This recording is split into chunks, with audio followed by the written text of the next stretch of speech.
My uncle flicked a crumpled $20 bill at my chest while 40 relatives watched. "Family does not mean free money," he sneered, telling me to buy a decent shirt and get a job. My mother was waiting for heart surgery, and I was facing eviction over $500. I bent down and picked the bill out of the dirt. 10 years later, that same uncle stood in my corporate lobby demanding an emergency $2 million bailout from the CEO of Summit Holdings. He had no idea the CEO was the same girl he left in the dirt. The sweltering Georgia heat pressed down on the backyard patio, making the air thick and hard to breathe. The smell of roasted pork turned my empty stomach. I stood with my hands trembling by my sides, facing my Uncle Rick. He swirled a glass of imported bourbon, the ice clinking softly. I had just swallowed every ounce of my pride to ask him for a $500 loan. My mother lay in a hospital bed downtown awaiting a valve replacement, and my landlord had taped a 3-day pay or quit notice to my apartment door. I just needed 1 month of rent to keep a roof over our heads while I worked extra shifts at the diner. Rick did not lower his voice to spare my dignity. He made sure every relative holding a paper plate stopped eating and turned their attention toward us. "Family does not mean free money," Clara Rick announced, his voice carrying over the patio speakers. He reached into his designer money clip, extracted a single $20 bill, and rolled it into a tight ball between his thumb and forefinger. He flicked it directly at my chest. It bounced off my faded cotton shirt and fell into the muddy grass near his leather loafers. "Take that and buy yourself a blouse without frayed hems. Then go fill out a job application." A sharp, mocking laugh erupted from the lounge chairs. My Aunt Sylvia adjusted her oversized sunglasses, a look of pure disgust twisting her features. Beside her, my cousin Tiffany took a slow sip of her iced tea, her lips curling into a satisfied smirk. Tiffany wore a pristine silk sundress that cost more than my entire semester of community college tuition. "It is pathetic," Tiffany whispered loud enough for the nearby tables to hear. "She is always begging for handouts." The entire backyard fell silent. My cheeks burned with a heat hotter than the summer sun. The silence demanded my submission. I swallowed the thick knot of humiliation in my throat, bent my knees, and picked the crumpled $20 bill out of the dirt. I gripped it so tight my fingernails pierced my own skin. I walked backward toward the wooden gate, the sound of their stifled laughter chasing me down the street. 10 years later, the humid Atlanta air traded places with the chilled, filtered climate of the 40th floor of Summit Holdings. I adjusted the cuffs of my bespoke charcoal blazer. The raw desperation of a 22-year-old girl was gone, replaced by the calculating precision of a mergers and acquisitions executive. I stepped out of the private elevator into the executive reception area. A loud, demanding voice echoed off the Italian marble walls. Rick leaned over the receptionist's desk, his face flushed a deep red, waving a leather briefcase in the air. "I do not care about protocol," Rick barked, slamming his palm against the counter. "You tell the managing director that Rick Thorne is here for the $2 million bridge loan review. My commercial real estate company is bleeding cash, and I am not waiting in a lobby like some common beggar." He turned around in a huff, pacing the floor. He looked right at me as I walked past him. His eyes swept over my tailored suit, but he did not recognize the niece he threw away a decade ago. To him, I was just another faceless corporate suit crossing the floor. He had no idea I was the executioner holding the axe over his sinking empire. I paused at the heavy oak doors of the boardroom, turning my head just enough to catch the receptionist's eye. I offered a slight nod. "Bring him in," I murmured. The financial slaughter was about to begin. "My name is Clara. I am 32 years old, and I dismantle failing corporations for a living. Before I tell you how I cornered my uncle in my own boardroom, let me know where you are watching from in the comments below. Hit that like button and subscribe if you know that toxic relatives always face the consequences of their greed." The heavy oak doors of the boardroom clicked shut, sealing the sound of the reception area behind me. I walked toward the head of the long, polished mahogany table and took my seat in the high-backed leather chair. The room offered a commanding panoramic view of the Atlanta skyline, a silent testament to the empire I built from nothing. I rested my hands flat on the cool wood, feeling the familiar steady rhythm of my own pulse. I did not need to prepare notes. I already memorized every single vulnerability hidden within Rick's financial portfolio. The door clicked open 5 minutes later. Rick stormed into the boardroom carrying the exact same sense of unchecked entitlement he displayed in the lobby. He tossed his scuffed leather briefcase onto the center of the table with a loud, abrasive smack. He did not wait to be offered a seat. He pulled out one of the executive chairs, dropped his weight into it, and kicked his loafers up onto the polished mahogany crossing his ankles, right next to my briefing folders. He leaned back, intertwining his fingers behind his head, adopting the posture of a man who believed he owned the room. He assumed he was about to meet a weak corporate officer he could bully into signing a multi-million-dollar check. His eyes tracked upward, moving from the pristine table surface to the figure sitting quietly at the head of the room. Rick's smug, self-satisfied grin faltered, his brow furrowed in deep confusion. He squinted, leaning forward slightly, uncrossing his ankles and planting his feet back on the carpet. The fading afternoon sunlight caught the sharp angles of my face. The realization struck him with the force of a physical blow. The color drained rapidly from his face, leaving his complexion a mottled, sickly gray. His jaw dropped and he stared at me as if a ghost had just materialized in the corporate boardroom. Clara, Rick stammered, his voice stripped of its booming arrogance. It came out as a weak, reedy rasp. "What are you doing in here? You are the secretary. Fetch the CEO. I do not have time for this." I did not flinch. I kept my posture rigid, my eyes locking onto his panicked gaze with a cold, unyielding intensity. I reached out and slowly opened the thick financial dossier resting in front of me, ensuring the gold-embossed Summit Holdings logo on the cover caught the light. "I am not the secretary, Rick," I stated, my voice echoing with quiet, lethal authority. "I am the Chief Executive Officer of Summit Holdings. You requested an emergency audience to secure a $2 million bridge loan to save your sinking commercial development firm. You are sitting in my boardroom." Rick gripped the armrests of his chair. His knuckles turned stark white as he fought to comprehend the catastrophic shift in the power dynamic. The niece he publicly humiliated, the 22-year-old girl he deemed unworthy of a $500 loan to prevent an eviction, now held the financial guillotine directly over his neck. His chest heaved. He opened his mouth, searching for a commanding retort, a way to reassert his dominance, but his usual arsenal of intimidation tactics felt useless against the reality of my position. "You," he breathed out, shaking his head in sheer disbelief. "You run this equity firm. This has to be a joke. You were broke. You had nothing." I leaned forward, resting my forearms on the table, closing the physical distance between us. I did not raise my voice. I spoke with the precise surgical calm of a predator assessing a trapped animal.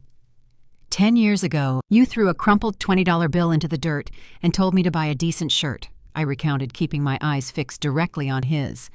"I used that $20 to pay the filing fee for a community college grant. I spent the next decade dismantling bankrupt corporations, tracing hidden assets, and executing hostile takeovers.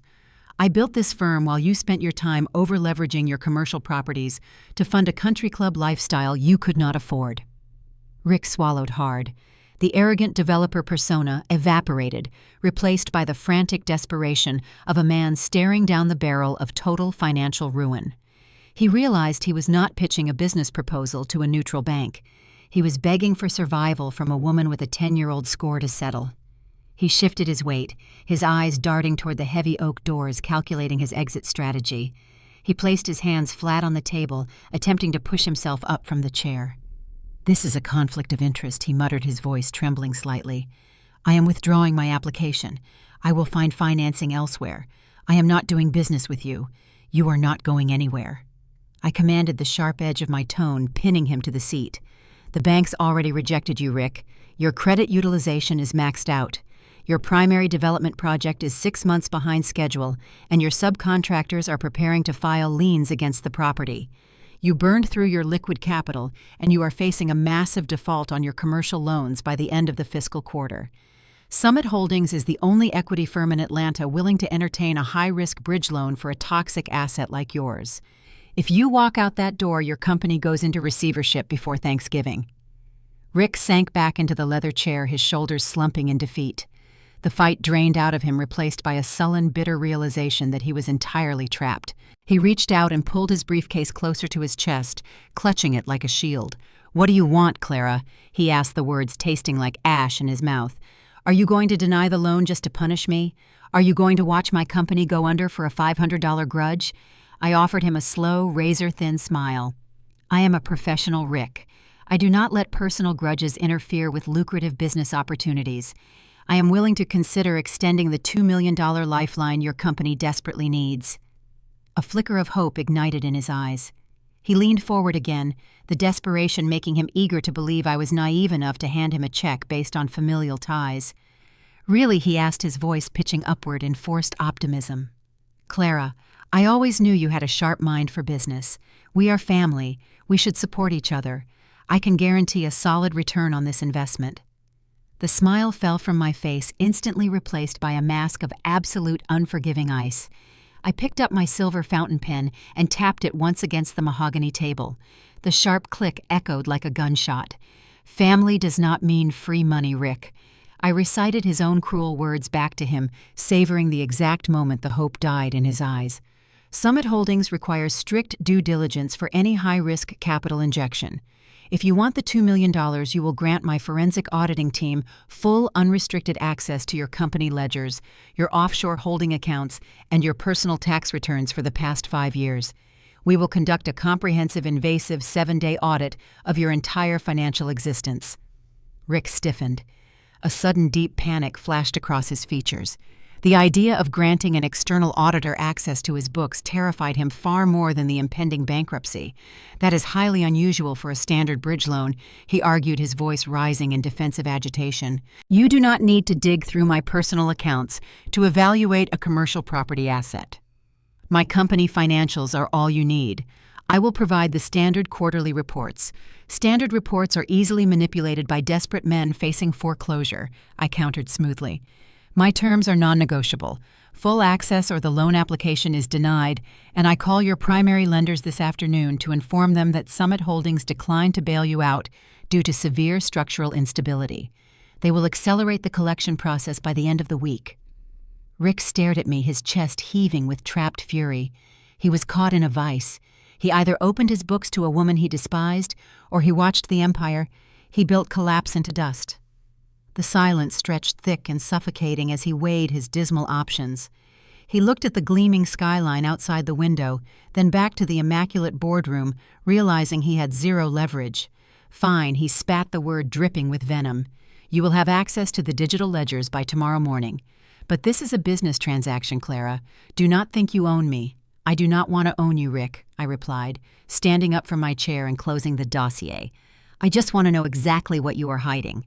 Rick grabbed his briefcase and stormed out of the boardroom, slamming the heavy oak doors behind him.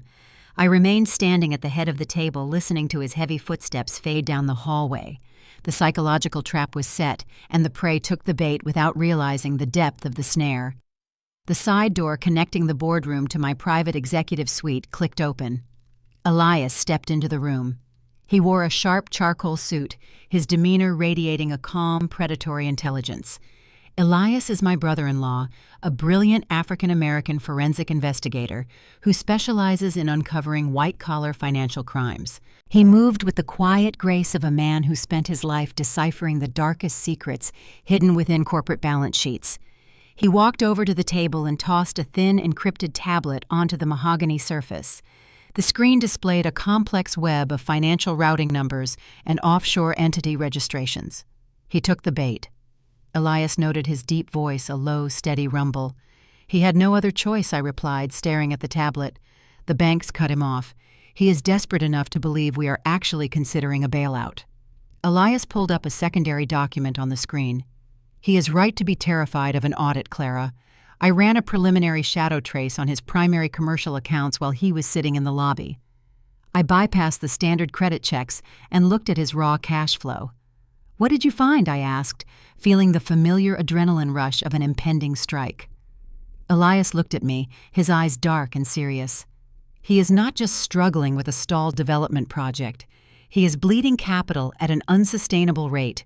The $2 million he is asking for will not save his company. It will barely cover a fraction of his immediate liabilities. He is hiding a massive deficit, I deduced, analyzing the tactical implications. Where is the money going? That is what we need the 7-day audit to uncover, Elias explained, tapping the screen. But based on the initial routing anomalies, I can tell you this much. He is not just a bad businessman facing a tough market. He is actively moving assets through a series of shell companies that do not align with any of his public development projects. He is hiding a very deep, very illegal financial wound, and he is trying to use Summit Holdings cash to plug the hole before it bursts. I looked out the window at the sprawling city below. Rick thought he was walking into a routine corporate negotiation. He thought he could bully his way into a quick influx of cash to cover his tracks. He did not realize he just handed the keys to his entire corrupt kingdom to the two people most capable of tearing it down. The investigation was officially active, and I was going to dissect his life until I found the rot hiding at the core. The following morning, my encrypted email inbox pinged with a notification. Rick had sent the digital access codes to his company ledgers. I forwarded the credentials immediately to Elias, who had already set up a secure data extraction room in the basement level of the Summit Holdings building. The hunt was officially underway. I did not wait for the audit results to begin applying psychological pressure. I scheduled a preliminary review meeting with Rick for that afternoon, insisting he present his financial projections in person. I wanted to watch him perform. I wanted to see the exact lies he constructed to cover the massive deficit Elias had detected.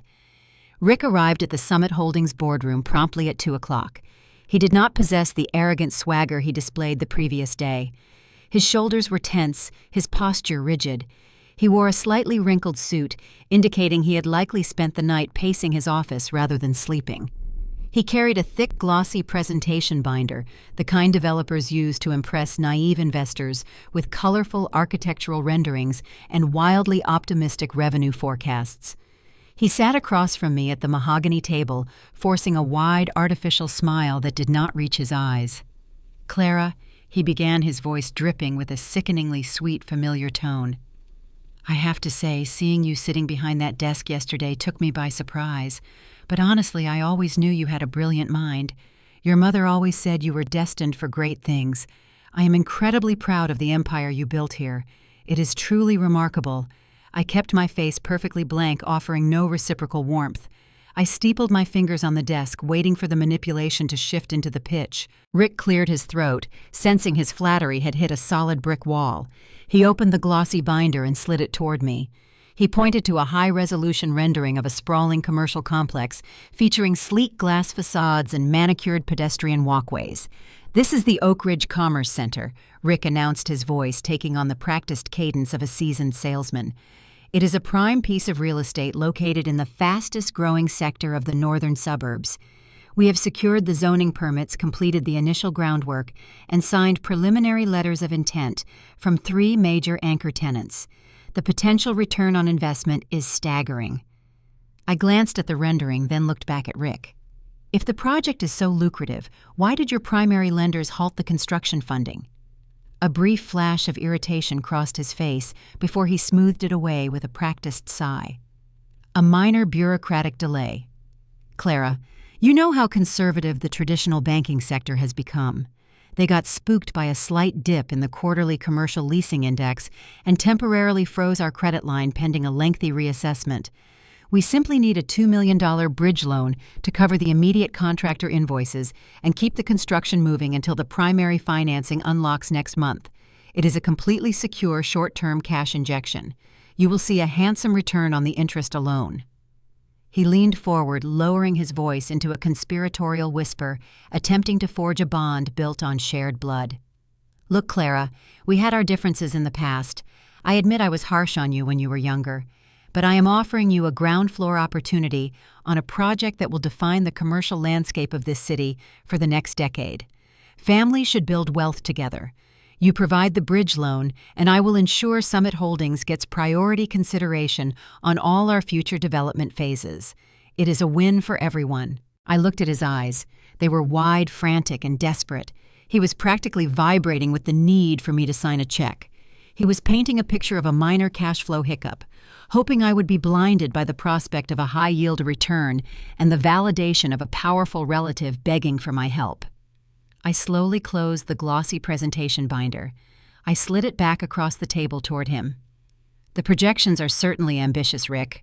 I stated, my tone neutral and noncommittal. But as I informed you yesterday, Summit Holdings does not operate on optimistic renderings and verbal assurances. We require hard data. My forensic team is currently reviewing your digital ledgers. If your internal books align with the narrative you just presented, we will draft the loan agreement by the end of the week. Rick's jaw tightened. He reached out and placed his hand flat on the binder, his knuckles turning white. The internal books are complicated, Clara. Real estate development involves complex cash flow structures. There are deferred liabilities and cross-collateralized assets that might look confusing to an external auditor who does not understand our specific operational model. I can walk you through the numbers personally to ensure there are no misunderstandings. He was terrified. He was trying to lay the groundwork for the inevitable discrepancies my team would find, hoping to explain away criminal fraud as creative accounting. My lead auditor is exceptionally thorough, I replied, offering a cold, dismissive smile. I assure you he understands complex cash flow structures perfectly. If the numbers add up, you will have your $2 million. If they do not, this conversation is over. We will reconvene on Friday when the audit is complete. Rick stared at me, his chest heaving as he fought to suppress his rising panic. He realized he could not charm or bully his way past the audit. He had to rely on the hope that his fraudulent accounting was sophisticated enough to fool my team. He grabbed the binder, stood up abruptly, and marched toward the door. "You are making a mistake treating me like a hostile entity, Clara," he warned, pausing with his hand on the doorknob. "I came to you first because you are family. If you drag this out, I will take the deal to a competitor, and you will miss out on the most lucrative investment of the year." I did not respond. I simply watched him open the heavy oak door and exit the boardroom, his bluff echoing weakly in the quiet space. The moment the door clicked shut, Elias emerged from the adjoining executive suite. He carried a thick, plain manila folder, his expression grim and intensely focused. He walked over to the table and dropped the folder onto the mahogany surface with a heavy thud. "He is lying through his teeth," Elias announced, pulling out a chair and sitting down. "The Oak Ridge Commerce Center is a dead asset. He has not paid the primary contractors in 4 months. The letters of intent from the anchor tenants expired 6 weeks ago because he failed to meet the developmental milestones. The project is effectively abandoned." I picked up the folder, opening it to reveal a stack of densely printed spreadsheets marked with bright red highlighters. If the project is dead, why is he desperately seeking $2 million to fund it? I asked, scanning the numbers. "Because the $2 million is not for the construction site," Elias stated, his deep voice dropping into a lethal register. "He is using the stalled development project as a smokescreen to secure a cash injection. He needs the money to cover a massive bleeding hole in his personal finances." Elias leaned forward, pointing a long, steady finger at a specific column of highlighted transactions. I spent the night tracing the routing numbers hidden beneath his primary operating accounts. Rick has been systematically siphoning capital out of his own company for the past 3 years. He set up a series of dummy vendor accounts and authorized fraudulent payments for construction materials that were never delivered. "Where is the money going?" I demanded, the adrenaline surging as the scope of his crimes came into sharp focus. Elias flipped to the next page of the report, revealing a complex diagram linking the dummy vendors to a single offshore holding entity. The stolen capital is being funneled into a private wealth management account registered in the Cayman Islands. But that is not the worst part, Clara. Elias looked directly into my eyes, the gravity of his discovery casting a dark shadow over the boardroom. "The money he is siphoning does not belong to the banks. It does not belong to his corporate investors. He drained those accounts dry over a year ago." I stared at the financial diagram, my mind racing to comprehend the implications. If the banks and the investors are tapped out, whose money is he stealing? Elias took a slow, deliberate breath before delivering the killing blow. "He is raiding the employee pension fund. He bypassed the third-party administrative safeguards and initiated unauthorized withdrawals from the retirement accounts of over 40 union workers currently employed by his construction firm. He is stealing their life savings to fund his offshore trust.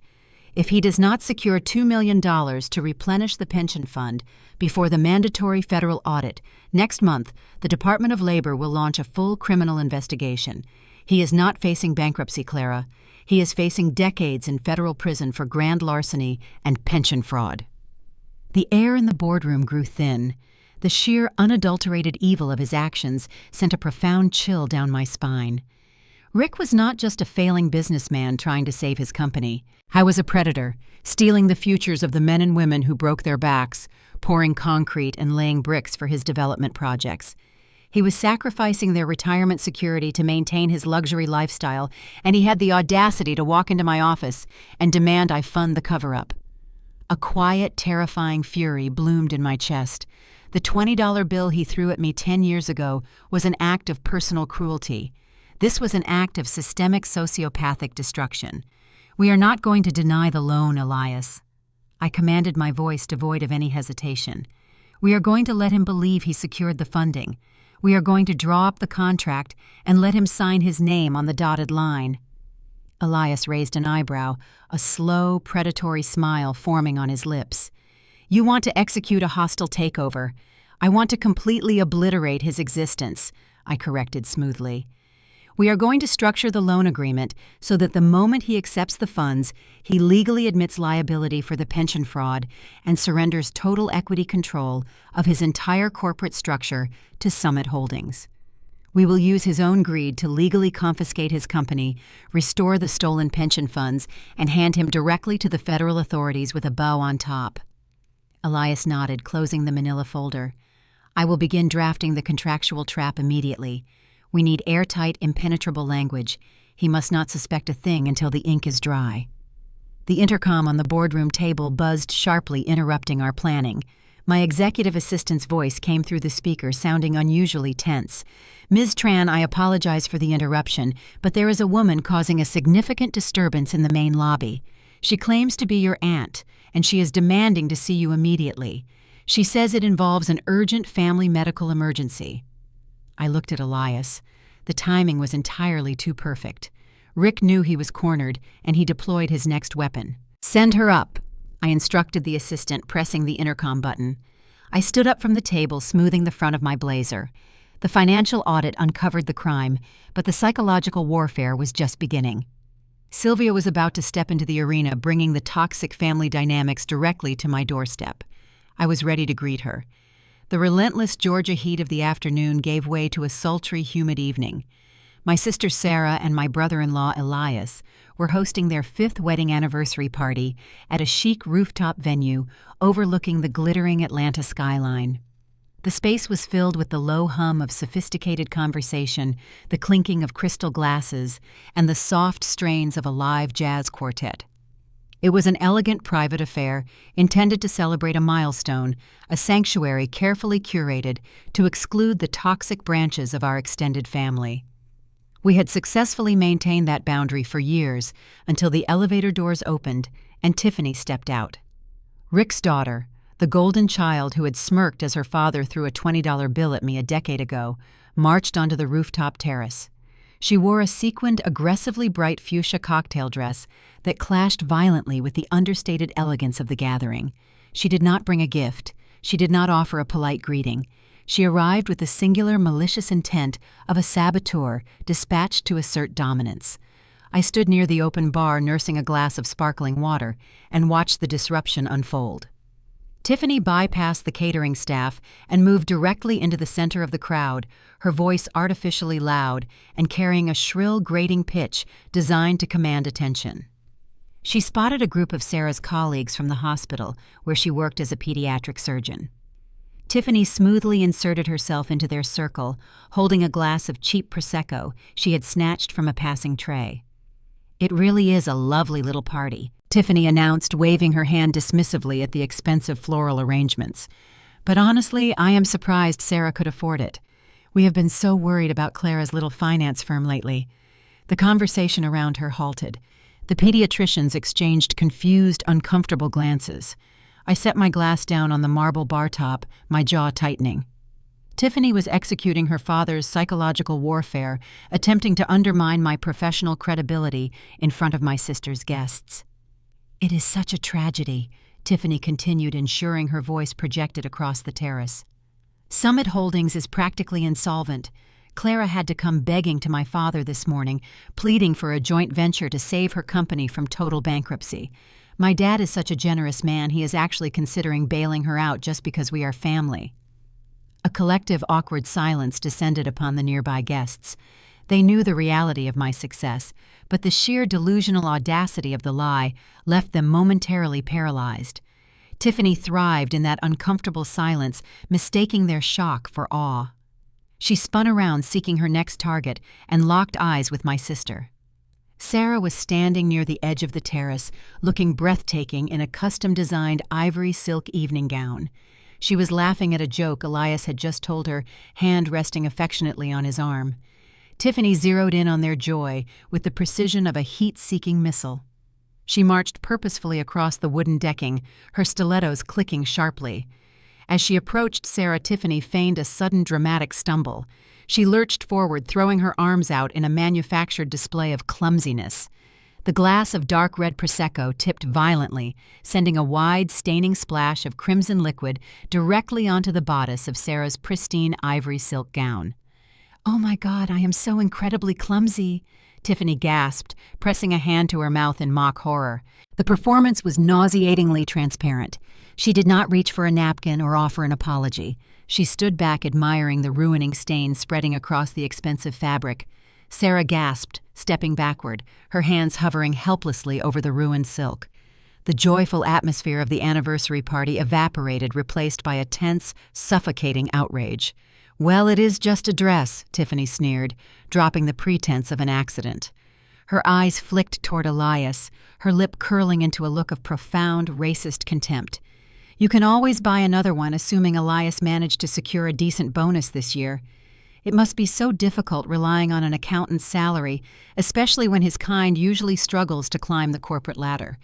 I mean, my father always says, diversity hires look great on a brochure, but they rarely handle the actual heavy lifting." The overt venomous slur hung in the humid air, toxic and heavy. The guests standing nearby gasped aloud, utterly appalled by the blatant, calculated cruelty. A hot, blinding fury ignited in my chest. I pushed away from the bar, ready to close the distance and physically remove her from the rooftop. I had tolerated their financial insults, but I would not allow her to disrespect my family with racist vitriol. Before I could take a second step, Elias moved. He did not shout. He did not raise his hands in anger. He moved with the terrifying, absolute stillness of a predator that had just identified its prey's vital organ.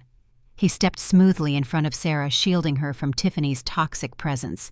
He towered over the golden child, his broad shoulders blocking the ambient light from the terrace fixtures, casting a long, dark shadow over her sequined dress.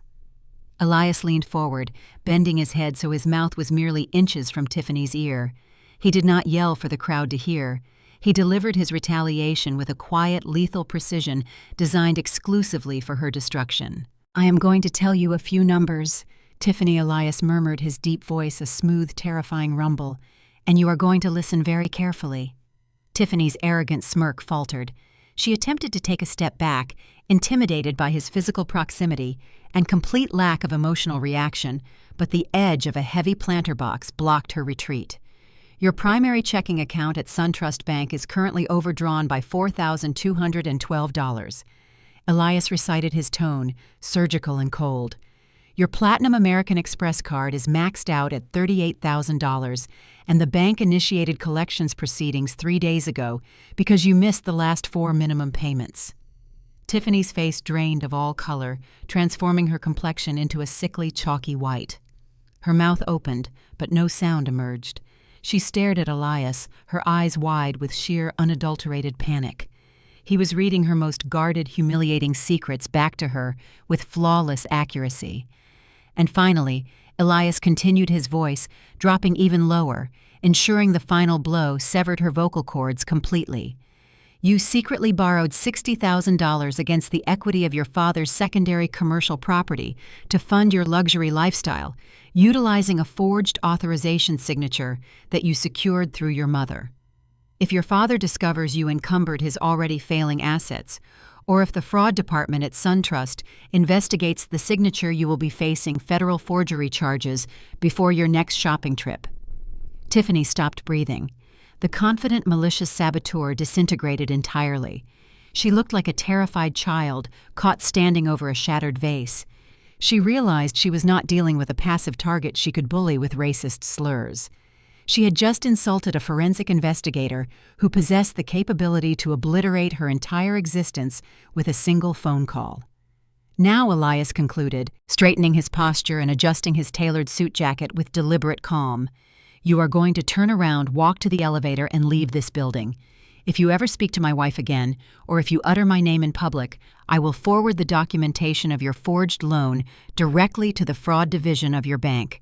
Do you understand me?" Tiffany did not offer a witty retort. She did not attempt to salvage her pride. She offered a frantic, jerky nod, her hands trembling so violently she nearly dropped her empty Prosecco glass. She turned on her heel, pushed roughly past a group of stunned guests, and practically sprinted toward the elevator banks. The doors slid open, swallowing her in a desperate, humiliating retreat. A collective shocked murmur rippled through the guests, quickly replaced by a few scattered, satisfied laughs as the realization of her defeat settled in.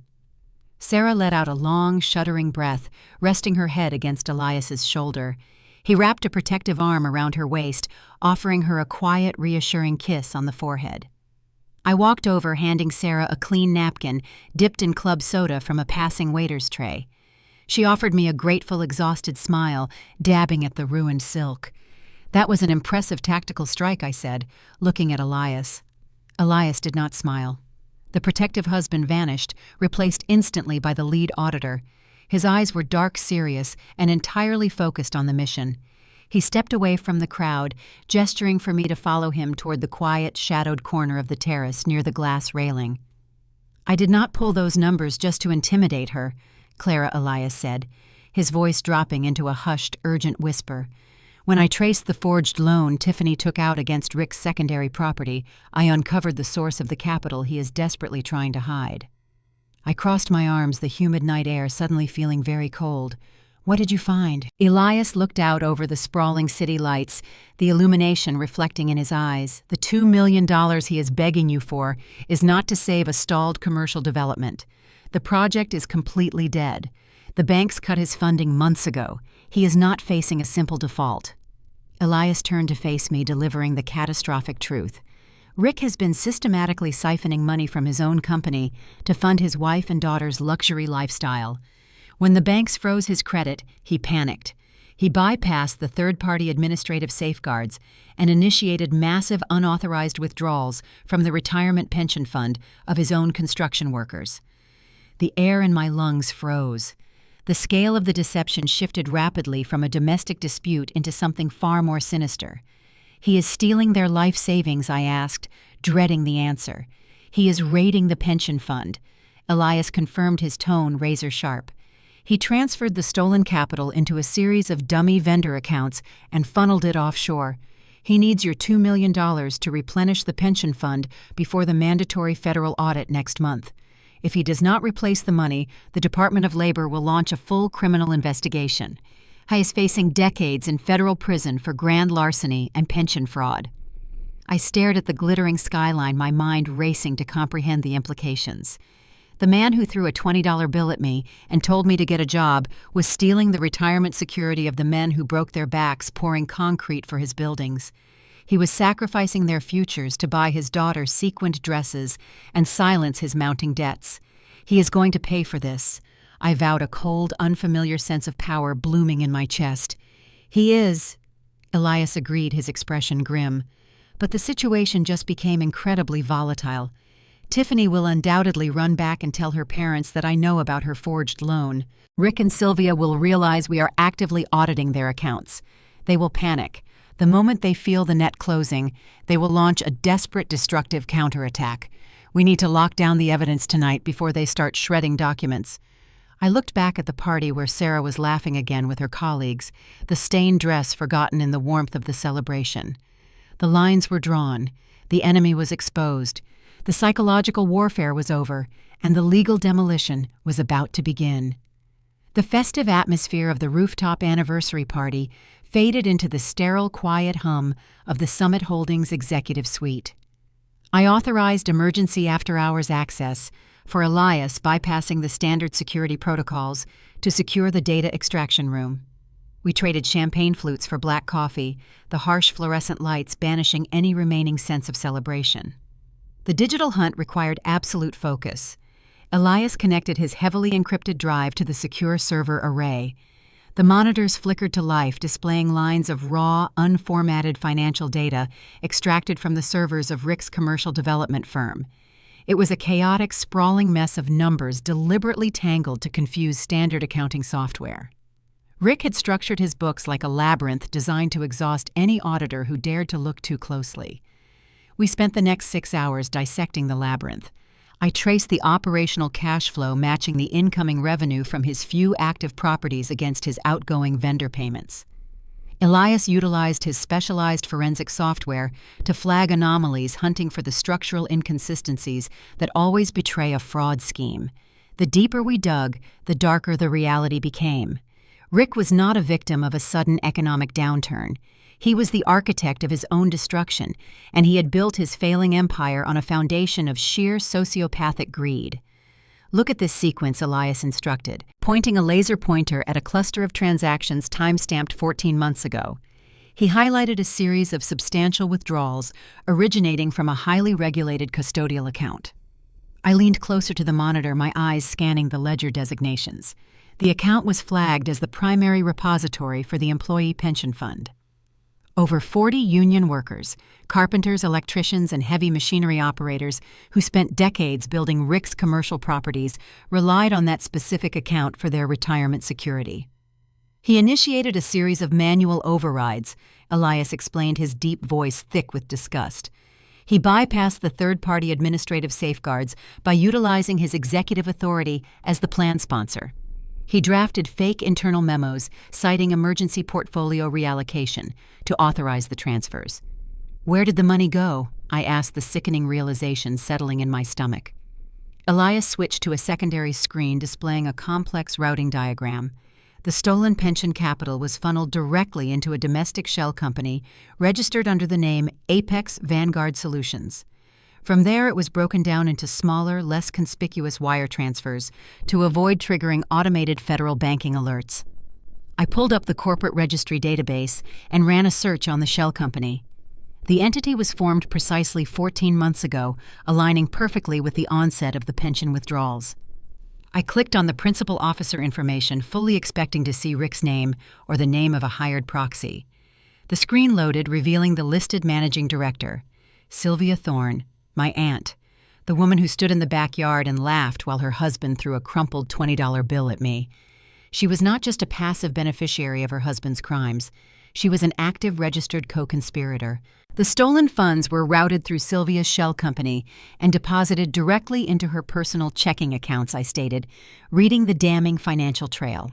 She used the retirement savings of 40 blue-collar workers to pay off Tiffany's credit card debts and fund their luxury vacations.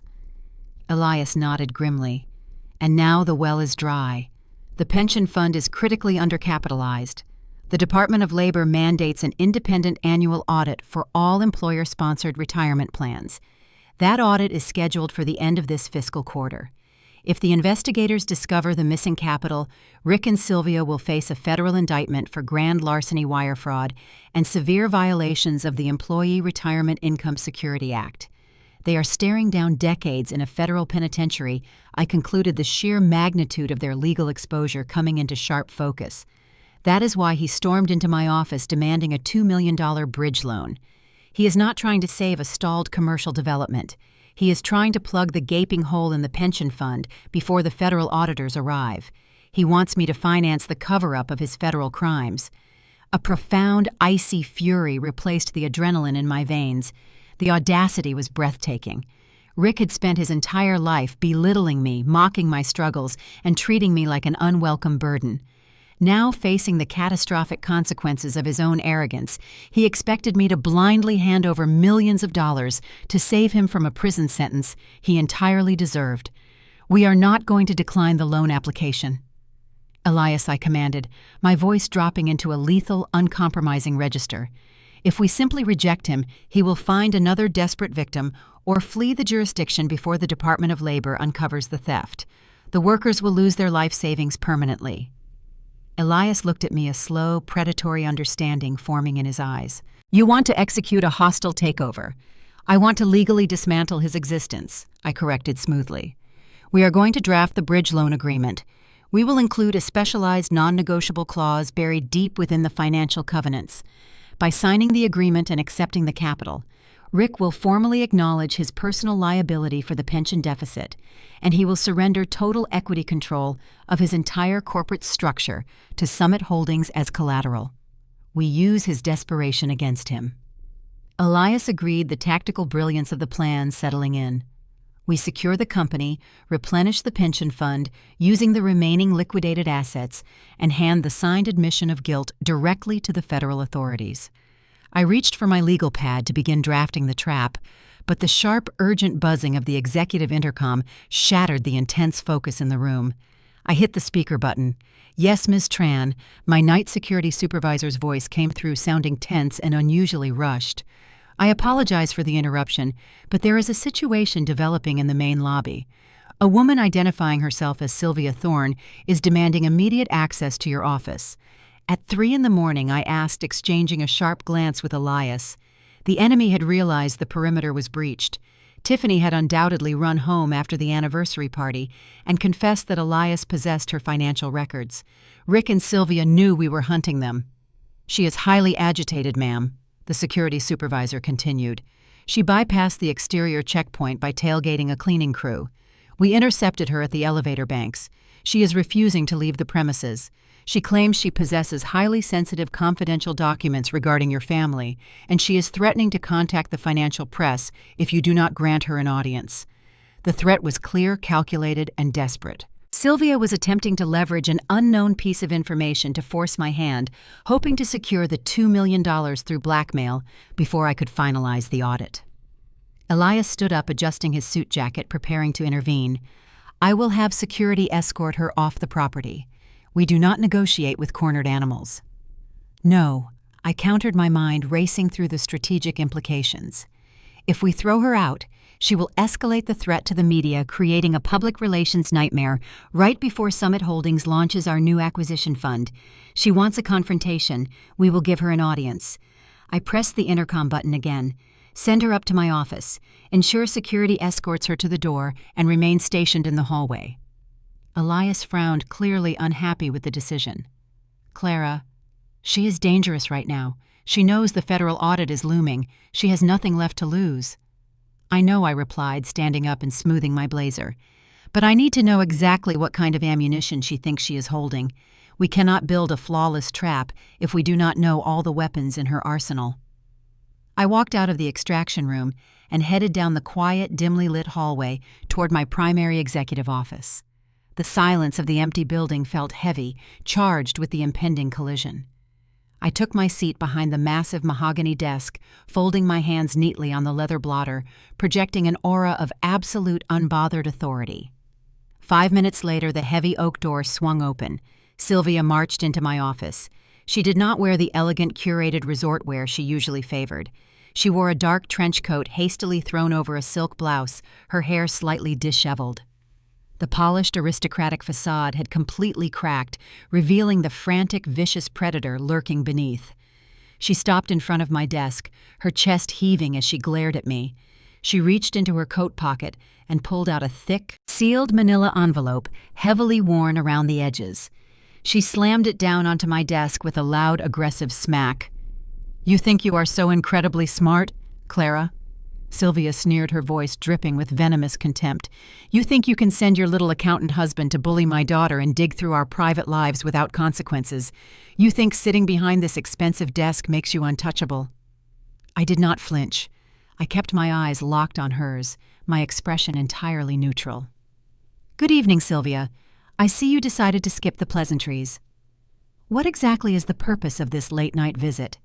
Sylvia leaned forward, placing both hands flat on my desk, invading my personal space. She offered a cruel, victorious smile, her eyes gleaming with malice. "The purpose of this visit is to secure my husband's $2 million loan," she hissed. "And you are going to authorize the transfer by 9 o'clock tomorrow morning, no questions asked, no audits required. Because if you do not, I am going to take the contents of that envelope directly to the Wall Street Journal." I glanced down at the worn envelope resting on the mahogany surface, then back up at my aunt. "I do not respond well to extortion, Sylvia. Whatever lies you fabricated will not compel me to finance your failing company. Oh, these are not lies, Clara. Sylvia laughed, a harsh, grating sound that echoed in the quiet office. They are highly certified official medical records. They detail a very long, very tragic history of severe paranoid schizophrenia and manic delusions. My blood ran cold. The air in the room suddenly felt thin and suffocating. They are the psychiatric commitment records of your mother, Sylvia revealed, delivering the killing blow with sickening satisfaction. My husband secured them years ago when he took over as her medical proxy before she died. The records clearly document her extensive history of severe mental illness. She stood up straight, crossing her arms, reveling in the shock radiating across my face.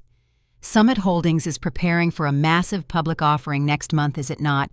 Investors demand stability. They demand brilliant, rational leadership.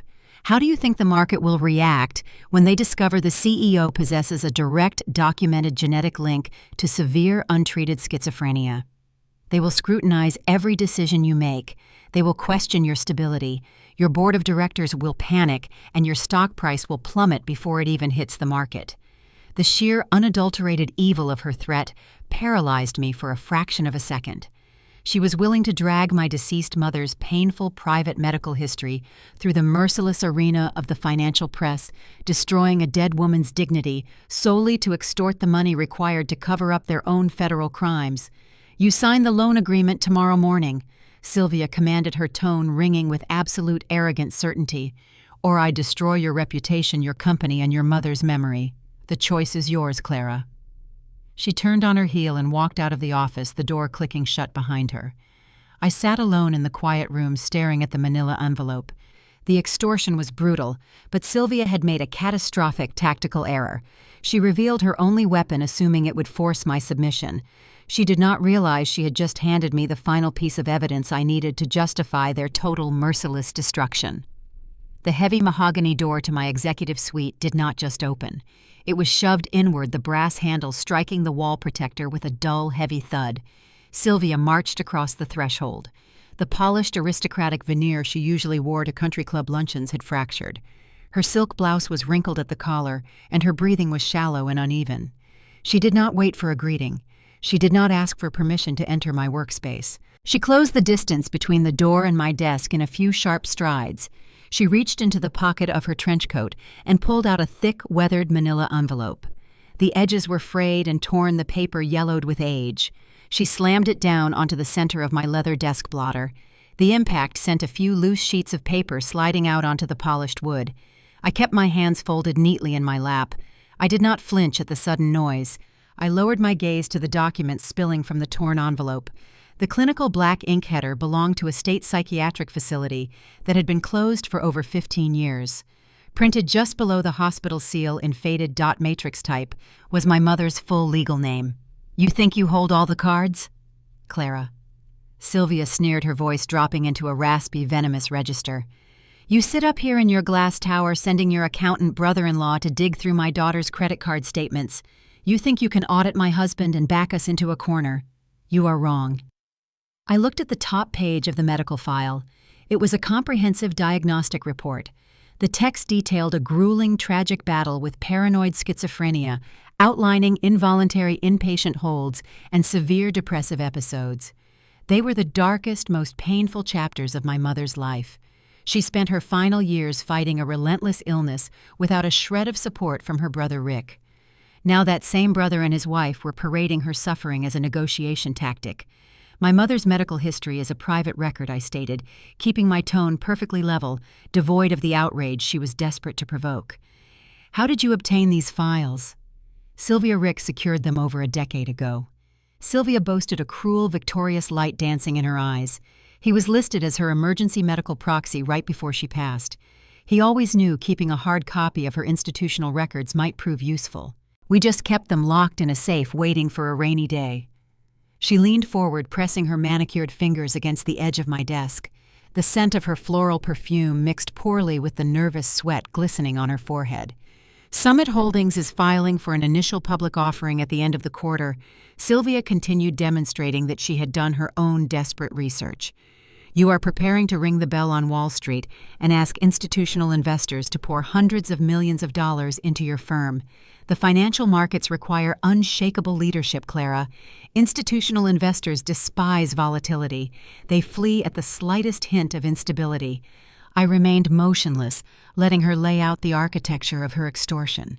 Imagine what will happen to your stock valuation if the Wall Street Journal receives an anonymous package containing these files. Sylvia whispered, her tone laced with pure malice.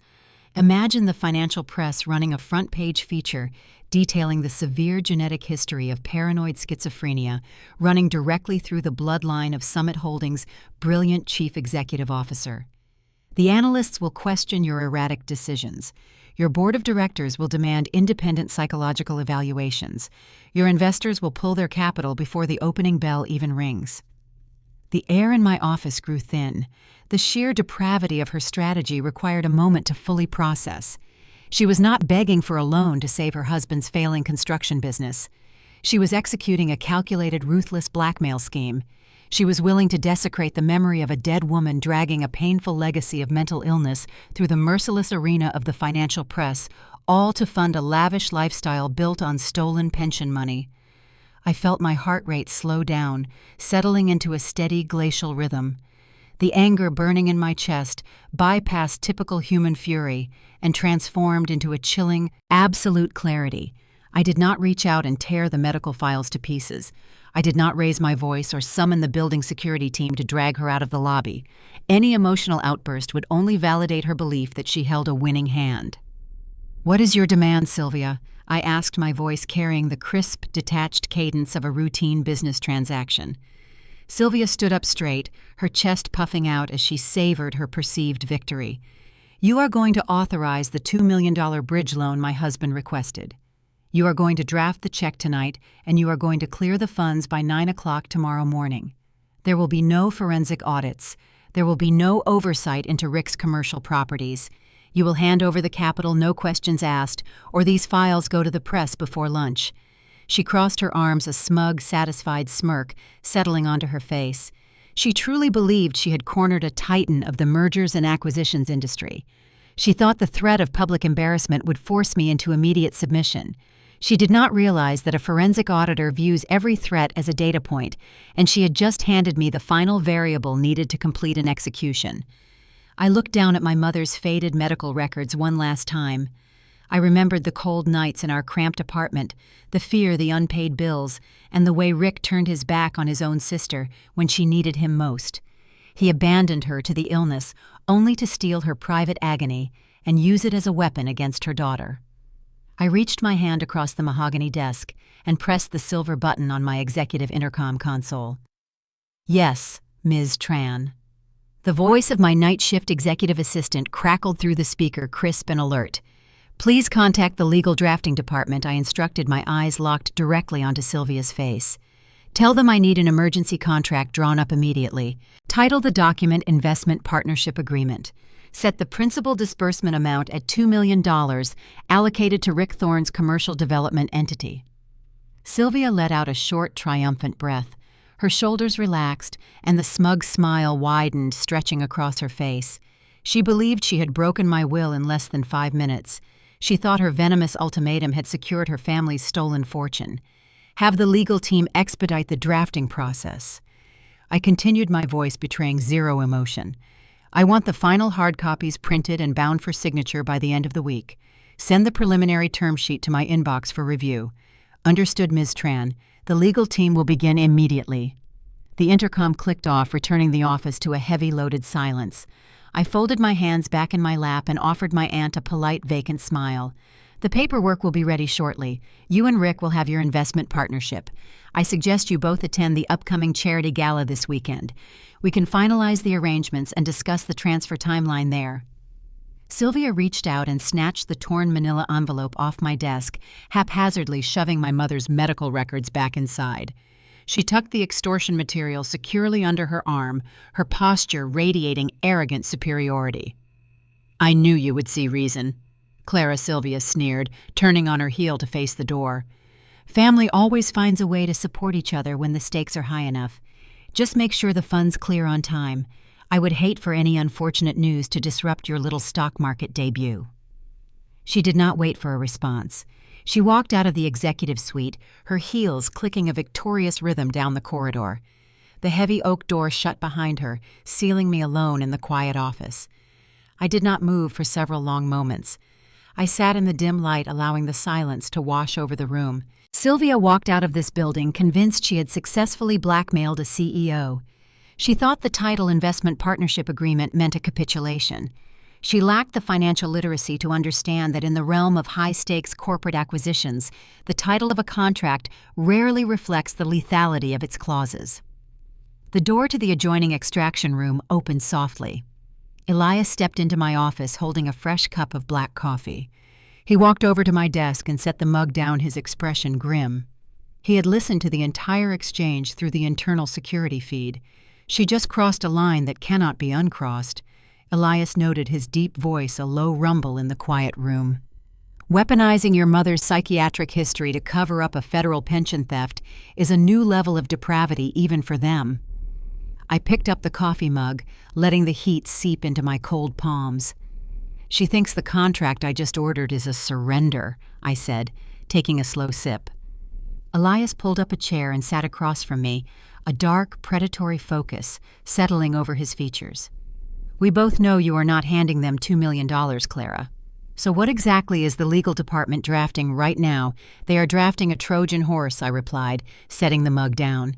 "The primary text will outline a standard capital injection exactly as Sylvia demanded. But buried in the appendices, masked by dense, impenetrable regulatory jargon, will be a direct admission of liability. By signing that specific partnership agreement, Rick will legally bind his personal assets to the failing shell company. More importantly, he will sign away his right to contest an involuntary corporate restructuring if any fiscal irregularities are discovered within his ledgers." Elias raised an eyebrow, grasping the architectural brilliance of the snare. "You are giving him the rope, but hiding the noose in the fine print. I am going to let him read the numbers he wants to see," I confirmed, feeling the cold, calculated strategy solidify in my mind. He will be so blinded by the promise of $2 million that he will not hire a competent forensic lawyer to review the appendices. He will sign his own corporate death warrant, believing he beat the system. "We need to ensure he feels entirely confident before he signs," Elias cautioned, tapping his fingers against the armrest. "If he senses a trap, he will back out and flee before the Department of Labor initiates their audit." I turned my chair to look out the floor-to-ceiling window, gazing at the glittering Atlanta skyline spread out below. "He wants to play high society games. He wants to leverage his power at public events," I noted, recalling Sylvia's parting words. "The annual charity gala is this weekend. He will use that venue to try and pressure me into signing the check early. He will attempt to humiliate me in front of my peers to ensure I stay in line." "Let him try," Elias said, a hard edge creeping into his voice. "I will attend the gala." I decided, my tone ringing with finality. "I will let him strut around the ballroom.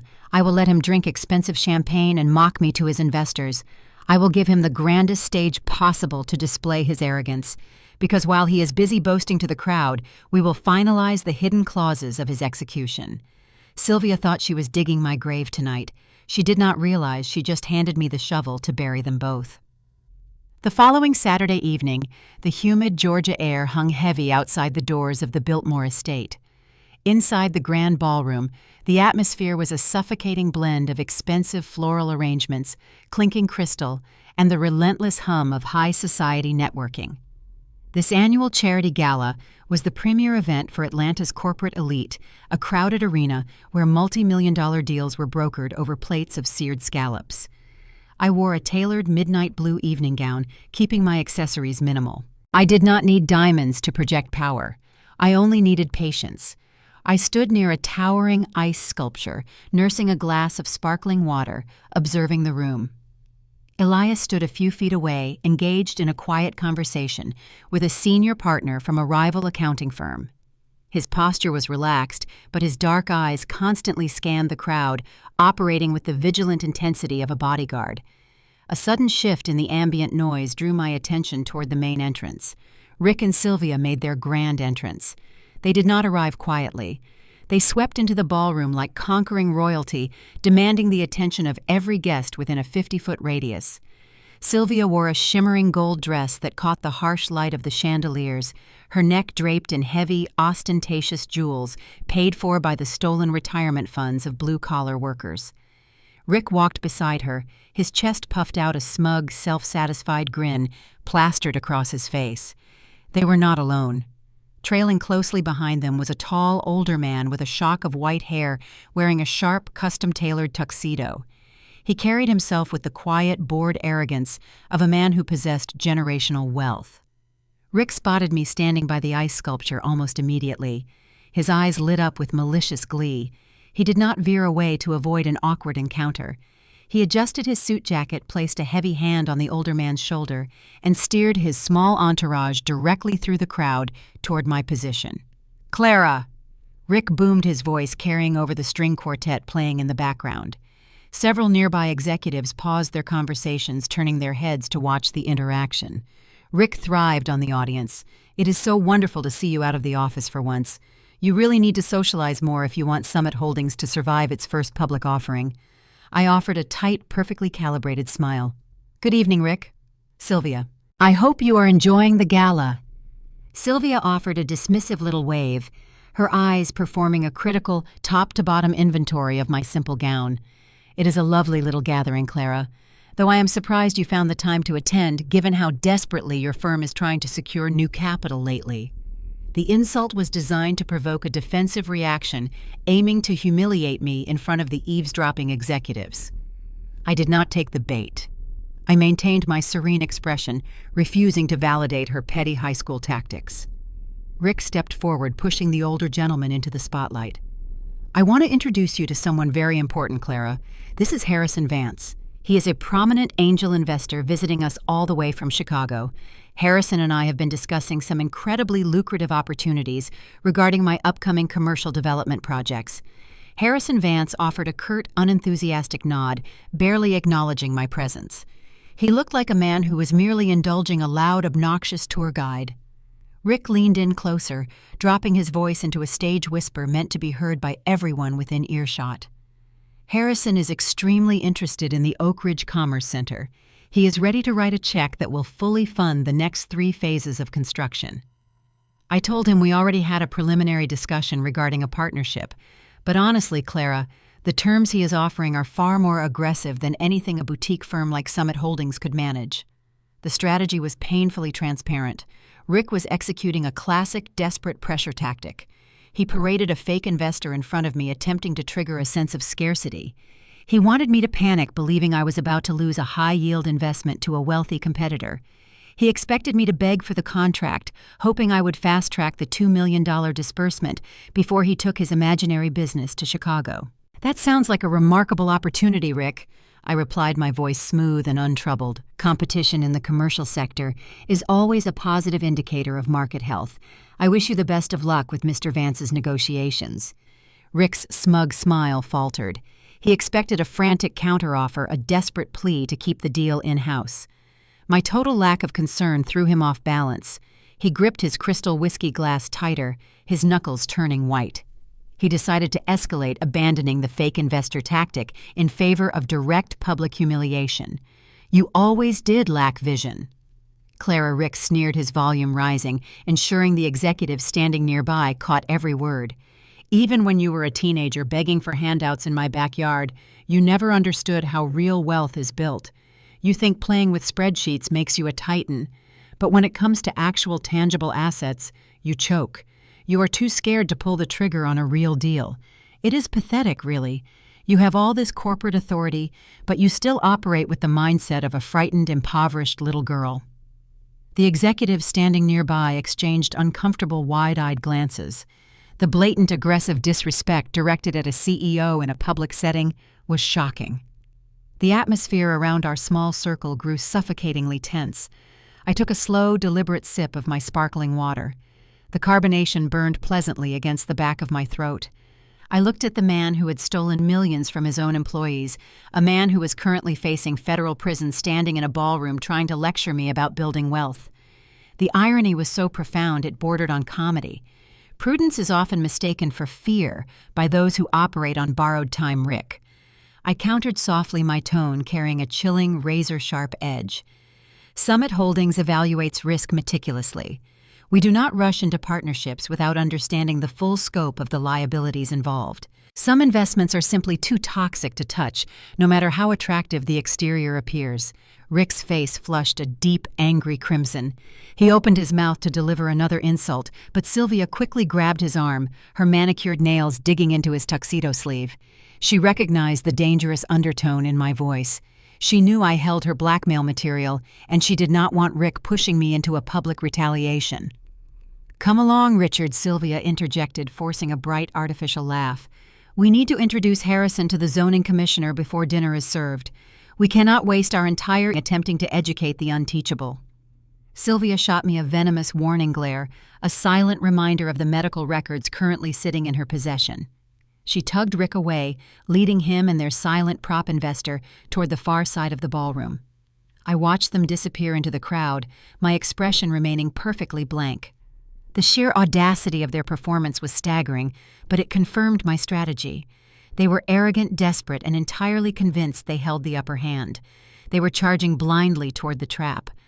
I felt a sudden heavy presence step up beside me. Elias materialized from the edge of the crowd, his dark suit blending seamlessly into the shadows cast by the towering floral arrangements. He did not offer a greeting. His face was set in a rigid, terrifying mask of absolute concentration. He reached out and discreetly slipped a small folded piece of thick cardstock into the palm of my hand.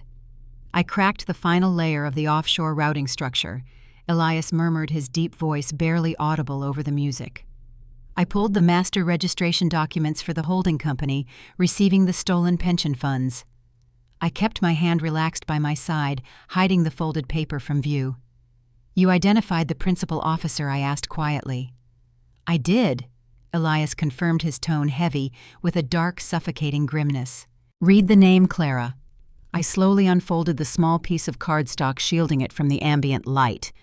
Printed on the paper was a transcribed excerpt from a Caribbean corporate registry.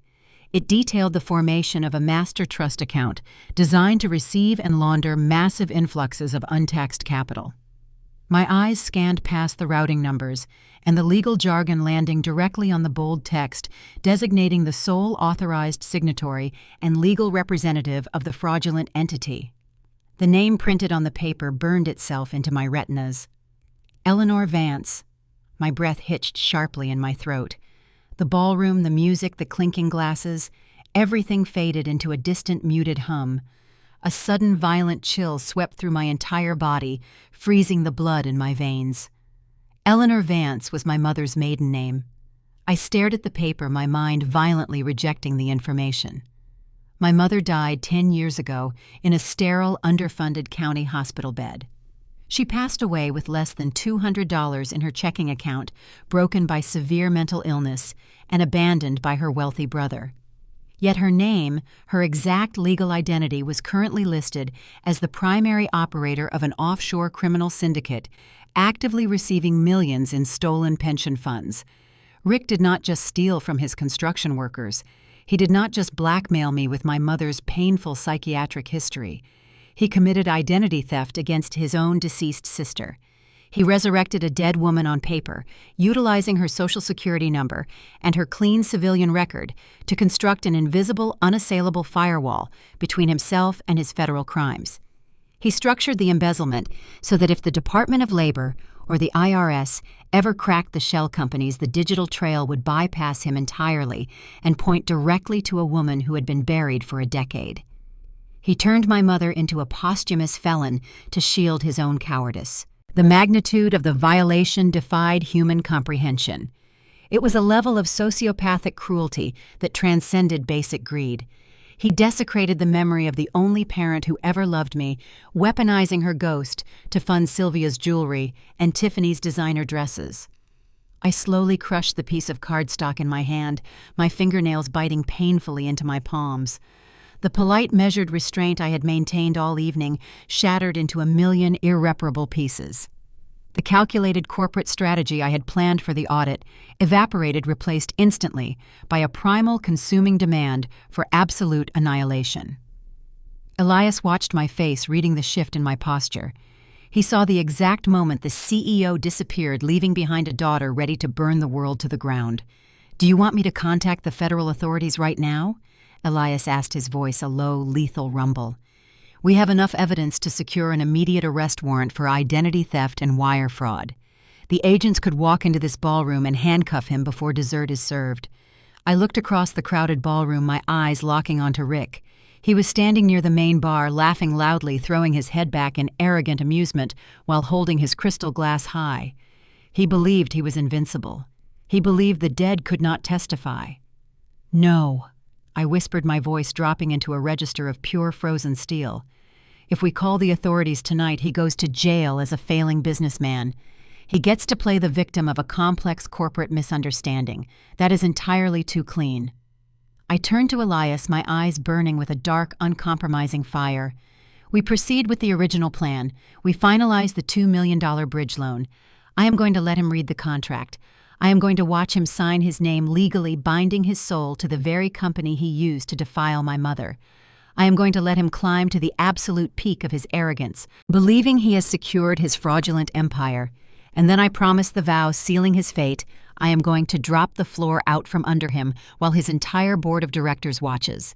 He is not just going to prison, Elias. He is going to lose his company, his wealth, and his freedom in the span of 30 seconds, and I am going to personally hand the FBI the pen he uses to sign his own execution order." The oppressive atmosphere of the charity gala faded the moment.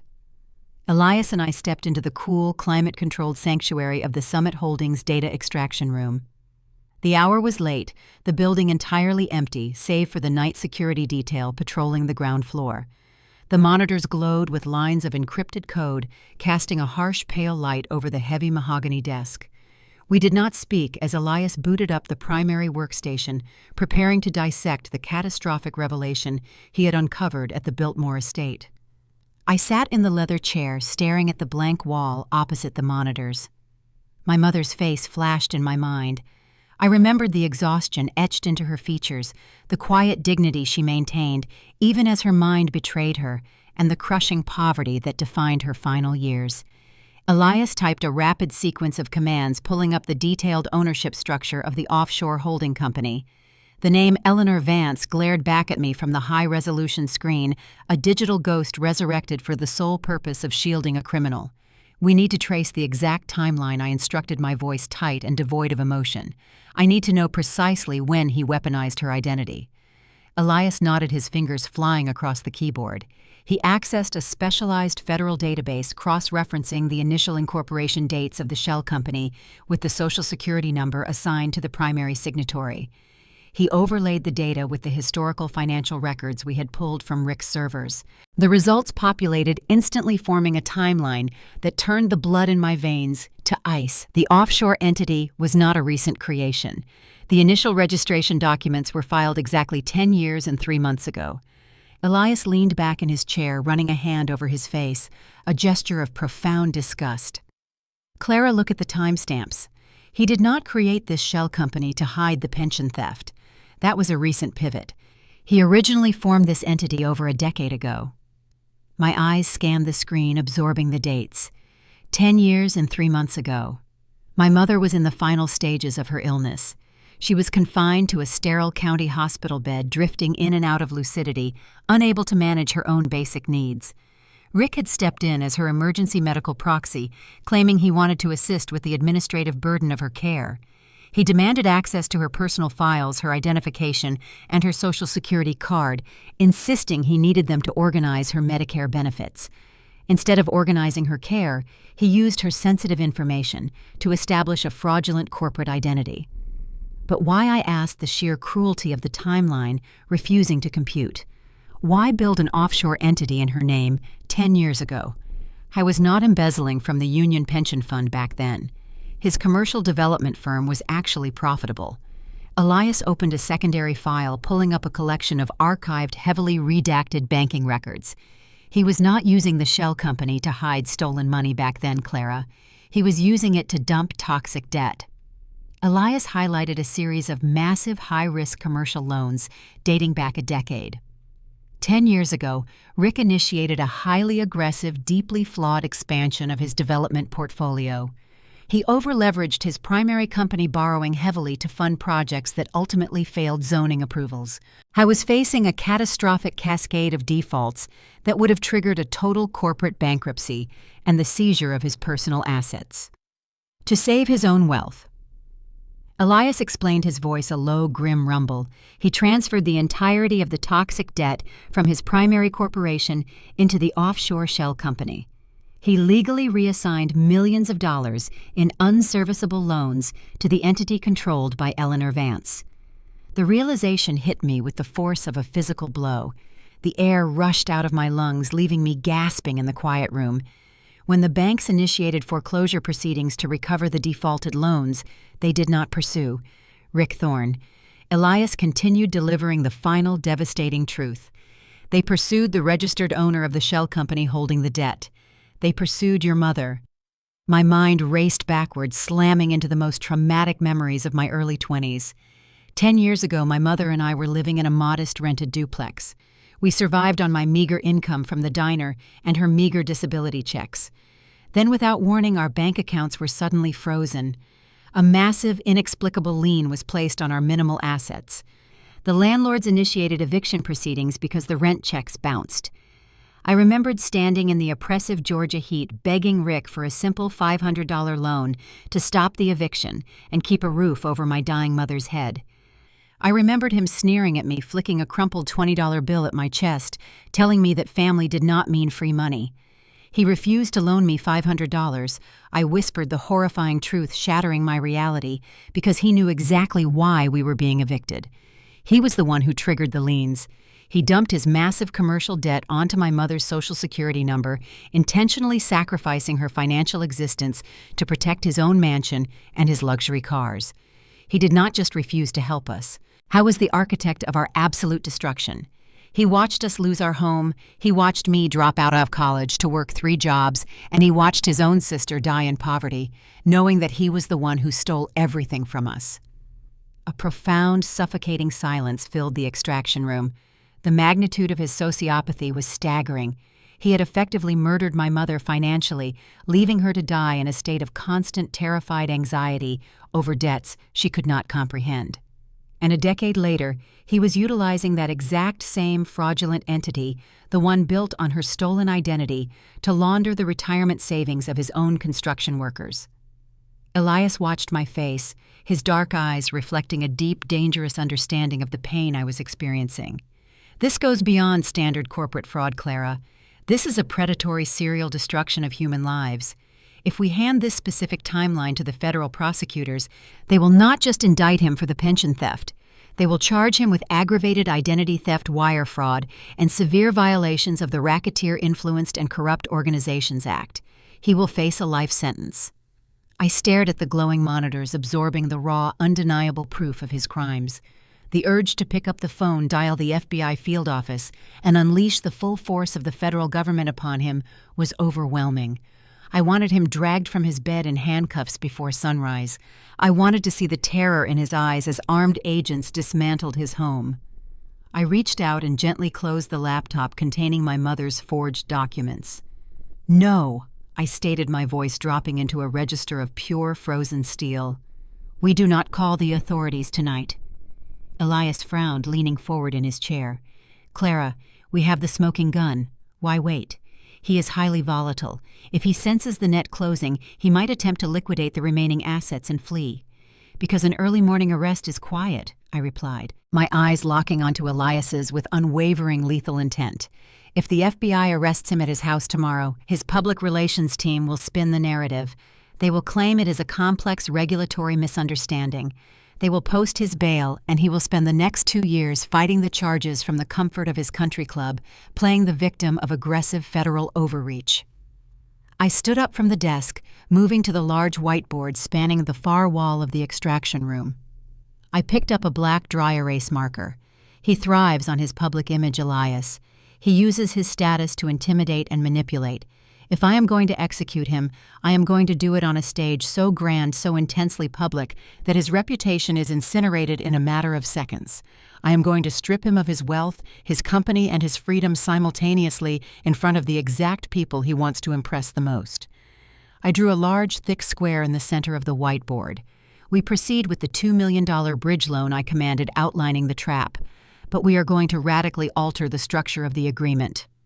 Elias stood up, joining me at the board, his sharp legal mind instantly adapting to the new tactical parameters. You want to weave the admission of guilt regarding the identity theft into the loan covenants. Exactly. I confirmed, drawing a series of intersecting lines inside the square. We draft a specialized investment partnership agreement.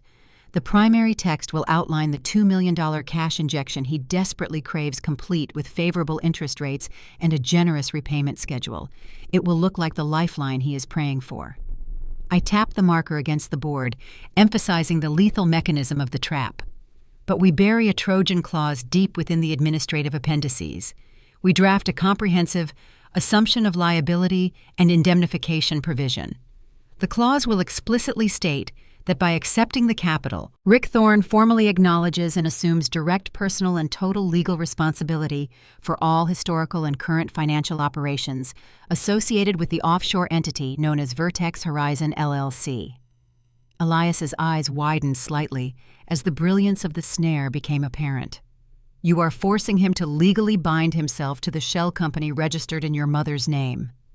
Yes, I said, a dark, predatory satisfaction settling in my chest. He has spent 10 years hiding behind her stolen identity. By signing the appendix to secure the $2 million, he will voluntarily sign a legally binding confession admitting that he is the sole operator and beneficiary of the fraudulent entity. He will hand us the exact document required to prove the aggravated identity theft and the pension laundering in a single stroke. And we add a default trigger, Elias suggested, picking up a red marker and drawing a heavy line connecting the square to a new circle. We include a covenant stating that any discovery of prior financial fraud, identity theft, or regulatory violations associated with the assumed entities constitutes an immediate, uncurable default of the loan, which grants Summit Holdings the immediate, irrevocable right to execute a hostile takeover of his entire corporate structure as collateral, I concluded, completing the diagram. We secure the company, freeze the stolen assets, and immediately transfer the signed confession to the IRS Criminal Investigation Division. The architecture of the trap was flawless. We were going to offer a desperate, greedy man exactly what he wanted, wrapping his execution order in the very funds he needed to survive. He would be so blinded by the promise of the $2 million that he would never suspect the lethal mechanism hidden in the fine print. We need to ensure he signs the document without having a competent corporate attorney review the appendices, Elias warned, identifying the only potential point of failure. If a seasoned lawyer reads that assumption of liability clause, they will immediately recognize the danger and advise him to walk away. I stared at the whiteboard, a cold, calculated smile forming on my lips. He will not use a competent attorney. He is too arrogant, and he believes I am too intimidated by his wife's blackmail to try anything sophisticated. But we will provide him with an extra layer of false security. We are going to intentionally leak a fake draft of the agreement. Elias raised an eyebrow, intrigued by the deception. A decoy document. I nodded my mind, mapping out the psychological manipulation. We will draft a highly favorable, completely harmless version of the term sheet, a version that offers him $5 million instead of $2 million, with absolutely zero collateral requirements and no liability clauses. We will format it to look like a highly confidential internal memo citing my supposed desire to keep the peace within the family due to Sylvia's threats. I walked back to the desk, closing the laptop containing my mother's stolen identity. I will leave that fake draft sitting openly on my desk tomorrow evening. We know Tiffany is looking for leverage. She has access to the building through Sylvia's previous intrusion. If she finds the decoy document, she will steal the information and bring it straight to Rick. He will see the $5 million Elias deduced grasping the psychological hook. He will become so consumed by the prospect of a massive, uncollateralized payout that his greed will override any remaining caution. When you present him with the actual contract for $2 million, he will view it as a slight reduction, a minor negotiation victory on your part, completely ignoring the lethal appendices attached to the back. He will sign his own death warrant with a smile on his face. I promise the vision of his impending ruin crystallizing in my mind. The preparation phase is over, Elias. The hunt begins tomorrow.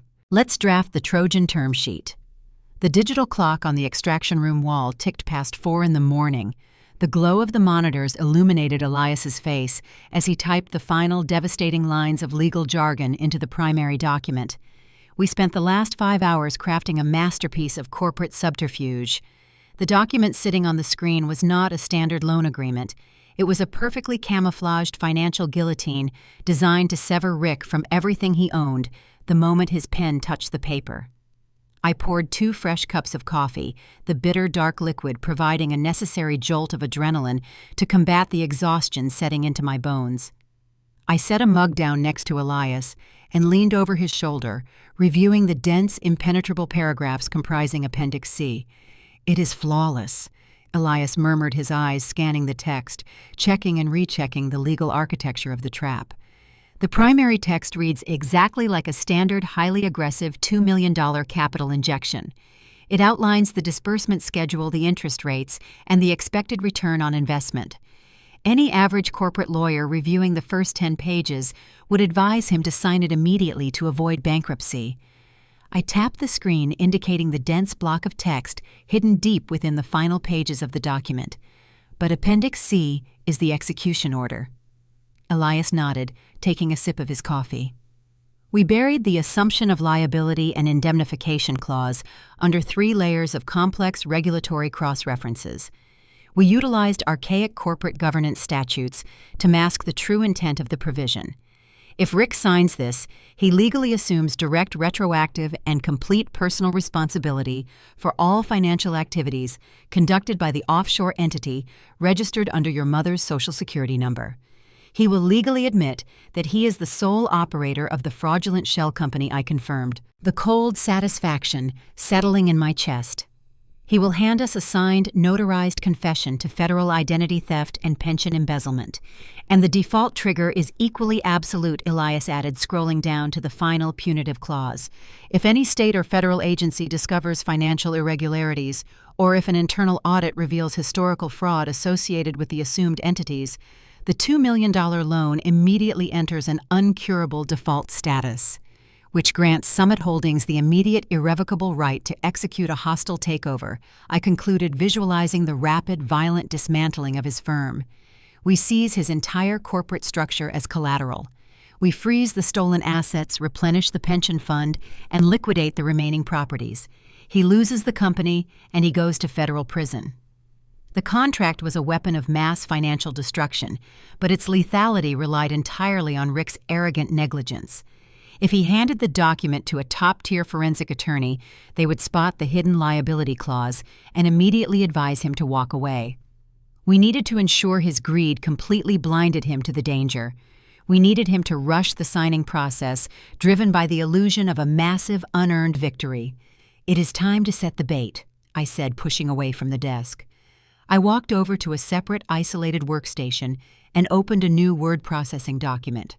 I began drafting the decoy term sheet, the fake internal memo designed exclusively to manipulate his ego and lower his defenses. I formatted the document to resemble a highly confidential executive summary, the kind of paper a CEO drafts late at night when wrestling with a difficult, emotionally charged decision. I titled it Project Rescue Internal Strategy Memo. I typed rapidly, infusing the document with the exact blend of vulnerability and desperation that Rick and Sylvia expected from me after their blackmail attempt. I wrote that Summit Holdings was prepared to offer Rick a staggering $5 million capital injection, far exceeding his initial request.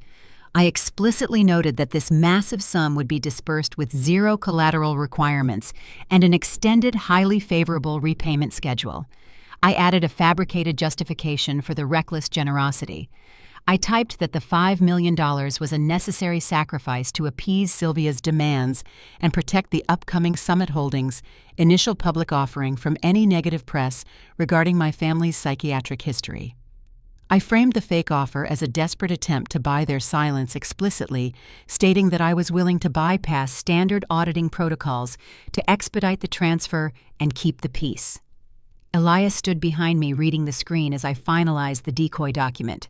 The sheer arrogance required to believe you would hand over $5 million without collateral is staggering, he noted, shaking his head. They do not view me as a formidable CEO, I replied, hitting the print command. They view me as the terrified 22-year-old girl who begged for rent money. They believe their blackmail shattered my resolve. When they see a $5 million offer on paper, they will assume I panicked. They will think they broke me. The heavy, high-capacity printer in the corner of the room hummed to life, spitting out the crisp white pages of the decoy memo. I gathered the sheets, stapled them neatly in the top left corner, and placed them in a standard unmarked manila folder. I grabbed my suit jacket and my encrypted tablet. I need to prepare the stage, I told Elias. You finalize the real contract and prepare the execution team. I left the extraction room and took the private executive elevator up to the 40th floor. The sun was just beginning to rise over the Atlanta skyline, casting long, pale shadows across the empty corridors of Summit Holdings. I walked into my primary office, the space still carrying the faint, lingering scent of Sylvia's aggressive perfume from the night before. I walked over to my massive mahogany desk. I moved my laptop slightly to the side, creating a clear, unobstructed space in the center of the leather blotter. I placed the manila folder containing the $5 million decoy memo directly in the middle of the desk. I opened the folder, leaving the first page exposed, ensuring the bold Project Rescue header and the staggering $5 million figure were immediately visible to anyone standing near the desk. I positioned a few scattered pens and a notepad around the folder, making it look as though I had been reviewing the document late into the night and carelessly left it behind in my exhaustion. It was a perfectly orchestrated scene of vulnerability. I pulled out my encrypted tablet and accessed the hidden security network. The cameras installed in my office provided a crystal-clear, high-definition view of the entire space with a perfect focused angle on the mahogany desk. I adjusted the contrast settings, ensuring the text on the decoy document was legible on the digital feed. "The bait is set," I murmured, staring at the screen. I knew Tiffany was looking for an opening. The golden child, desperate to secure her father's approval and maintain her lavish lifestyle, had already demonstrated a willingness to cross ethical boundaries when she forged the loan against his secondary property. Sylvia's successful intrusion into the building the previous night proved that they had identified a weakness in the night shift security rotation. Tiffany would not be able to resist the temptation to gather internal intelligence. She would attempt to infiltrate my office to discover my strategy, hoping to provide her father with the ultimate negotiating leverage before the final meeting. I spent the rest of the morning working from a secondary conference room, deliberately avoiding my main office to ensure the stage remained undisturbed. I maintained a strict, quiet vigilance, monitoring the security feeds on my tablet while managing the routine operations of my firm. At 7 o'clock in the evening, the primary staff cleared out of the building, leaving only the essential night crews and the security detail. I sat in my car in the subterranean parking garage, the engine off, the interior dark. Elias sat in the passenger seat, his eyes glued to a secondary monitor, displaying the live camera feeds. We waited in tense, suffocating silence. At 7:45, the movement began. The camera feed from the main executive corridor flickered as a figure stepped out of the service stairwell. It was Tiffany. She was dressed entirely in black, wearing an oversized hoodie pulled up over her head and dark sunglasses, a pathetic, almost comical attempt at corporate espionage. She clutched a stolen guest access badge, likely acquired during her mother's chaotic intrusion the night before. She moved quickly, her rubber-soled shoes making no noise on the carpeted floor. She reached the heavy oak door of my office, swiped the stolen badge against the card reader, and slipped inside. "She is in," Elias whispered, his voice tight with anticipation. I watched the screen intently. Tiffany stood in the center of my office, pulling down her sunglasses. She looked around the pristine space, her eyes scanning the bookshelves and the seating area, before locking onto the massive mahogany desk. She spotted the open manila folder resting under the soft glow of the desk lamp. She hurried over to the desk, leaning over the leather blotter. The camera captured her face perfectly as she read the bold header of the decoy memo. Her eyes widened in sheer, unadulterated shock as she processed the $5 million figure and the fabricated justification regarding her mother's blackmail. A massive, triumphant smile spread across her face. She believed she had just uncovered the ultimate vulnerability. She pulled out her smartphone, the camera flash disabled, and began snapping rapid, high-resolution photographs of every single page of the decoy document. She documented the fake, uncollateralized offer, ensuring she captured the specific language detailing my supposed desperation to keep the peace. She finished photographing the document, carefully rearranged the pages to perfectly match their original position, and slipped out of the office, the heavy door clicking shut behind her. "Got it," Elias announced, saving the video recording of her intrusion to the secure server. She took the bait hook, line, and sinker. I leaned back against the leather headrest, letting out a long, slow breath. The trap was sprung. Tiffany would run straight back to her father and present the stolen photographs as a massive intelligence victory. Rick would read the fake memo, and his ego would explode. He would see a $5 million offer without any collateral requirements, and he would believe his wife's blackmail had entirely broken my resolve. His greed would completely overshadow his judgment.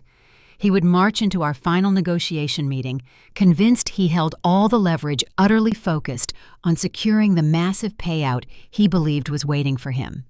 He would be so desperate to finalize the deal before I changed my mind that he would gleefully sign the actual $2 million contract containing the lethal Appendix C, viewing the reduced amount as a minor victory for me while remaining completely blind to the execution order hidden in the fine print. "He thinks he is walking into a negotiation," I said, starting the engine of the car. "He does not realize he is walking into an ambush. The Trojan term sheet is ready. Let him come to the table." The ambient light from the dashboard illuminated the dark interior of my sedan. I sat in the driver's seat, parked deep within the subterranean garage of Summit Holdings, the engine off the windows rolled up. Elias sat beside me, his large frame filling the passenger seat. He held the encrypted tablet steady, his dark eyes locked onto the live feed streaming from the hidden cameras inside my 40th floor office. It was exactly 8:15 in the evening. The cleaning crews had moved down to the lower levels, and the executive suites were dead quiet. I had deliberately left the decoy term sheet resting conspicuously in the center of my mahogany desk, illuminated only by a single low-wattage desk lamp. The security feed showed the heavy oak door of my office. For 20 minutes, nothing moved. The silence in the car was thick with anticipation. Then a slight shift in the shadows outside the frosted glass panel caught my eye. "Here we go," Elias murmured, his voice a low, vibrating rumble in the quiet cabin. The handle turned slowly. The door eased open, revealing a sliver of the hallway.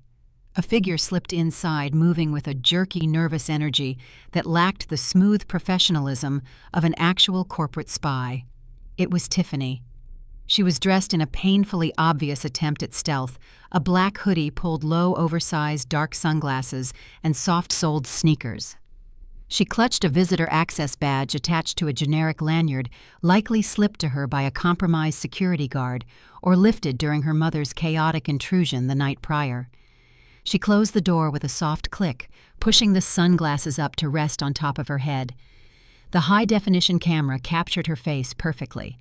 Her eyes darted around the spacious office, taking in the expensive artwork and the sweeping views of the Atlanta skyline before zeroing in on the mahogany desk. I watched the screen, my heart rate holding a steady, calm rhythm. I felt no panic, no sense of violation. This was not a breach, it was an invitation. Tiffany practically sprinted across the Persian rug.